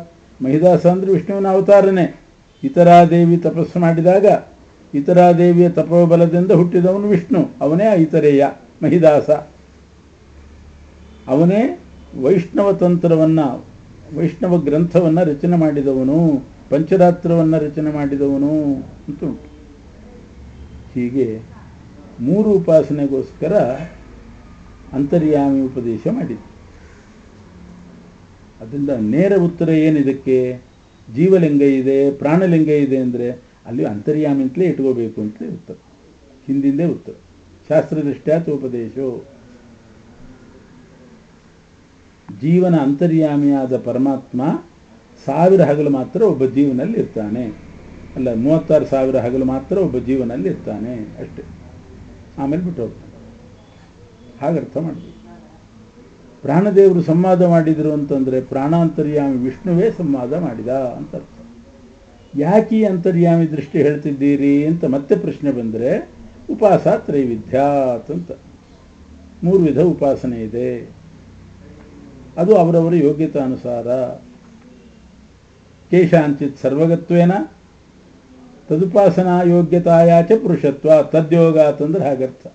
ಆ ಪುರುಷರಿಗೆ ಒಬ್ಬೊಬ್ಬರಿಗೆ ಒಂದೊಂದು ರೀತಿಯ ಯೋಗ್ಯತೆ ಇರ್ತದೆ. ಕೇಶಾಂಚಿತ್ ಸರ್ವಗತ್ವೇನ, ಕೆಲವರು ಸರ್ವತ್ರ ವ್ಯಾಪ್ತ ಅಂತ ಉಪಾಸನೆ ಮಾಡಬೇಕು, ಕೆಲವರು ತಮ್ಮ ಹೃದಯದಲ್ಲಿ ಉಪಾಸನೆ ಮಾಡಬೇಕು. ವ್ಯಾಪ್ತ ಅಂತ ಉಪಾಸನೆ ಮಾಡುವವರು ಹೃದಯದಲ್ಲಿ ಮಾಡಲೇಬೇಕು. ಹೃದಯದಲ್ಲಿ ಉಪಾಸನೆ ಎಲ್ರಿಗೂ ಇದೆ. ಕೇಶಾಂಚಿತ್ ಬಹಿರೇವಾಸವು, ಕೆಲವರು ಹೊರಗೆ ಅಂದರೆ ಅವತಾರ ರೂಪ ಉಪಾಸನೆ ಅಂತ ಅರ್ಥ. ಉಪಾಸ್ಯ ಪುರುಷೋತ್ತಮ. ಅಗ್ನೌ ಕ್ರಿಯಾವತಾಂ ವಿಷ್ಣು, ಯಜ್ಞಯಾಗ ಮಾಡುವ ಕ್ರಿಯಾವಂತರಿಗೆ ಅಗ್ನಿಯಲ್ಲಿ ಉಪಾಸನೆ ಮಾಡಬೇಕು. ಯೋಗಿಗಳಿಗೆ ಹೃದಯದಲ್ಲಿ. ಪ್ರತಿಮಾಸು ಅಪ್ರಬುದ್ಧಾನಾಂ, ಅಪ್ರಬುದ್ಧರೆಲ್ಲ ಪ್ರತಿಮೆಯಲ್ಲಿ ಭಗವಂತನ ಉಪಾಸನೆ ಮಾಡಬೇಕು. ಅಪ್ರಬುದ್ಧರು ಅಂದರೆ ಸಾಧಾರಣ ಜ್ಞಾನಿಗಳು. ಯಜ್ಞಾದಿಗಳನ್ನು ಮಾಡುವವರಿಗೆ ಅಗ್ನಿಯಲ್ಲಿ ಉಪಾಸನೆ, ಯೋಗಿಗಳಿಗೆ ಹೃದಯದಲ್ಲಿ, ಮಾಮೂಲು ಜನರಿಗೆ ಪ್ರತಿಮೆಯಲ್ಲಿ ಉಪಾಸನೆ. ಸರ್ವತ್ರ ವಿದಿತಾತ್ಮನ, ದೊಡ್ಡ ದೊಡ್ಡ ಜ್ಞಾನಿಗಳಿಗೆ ಸರ್ವಗತತ್ವೇನ ಉಪಾಸನ, ಎಲ್ಲಿ ನೋಡಿದರೂ ಉಪಾಸನ ಮಾಡಬಹುದು ಅವರು ಪರಮಾತ್ಮನ. ಇಲ್ಲಿಗೆ ಪ್ರಥಮ ಪಾದ ಮುಕ್ತಾಯ ಆಯಿತು. ಶ್ರೀಕೃಷ್ಣ ಅರ್ಪಣಮಸ್ತು.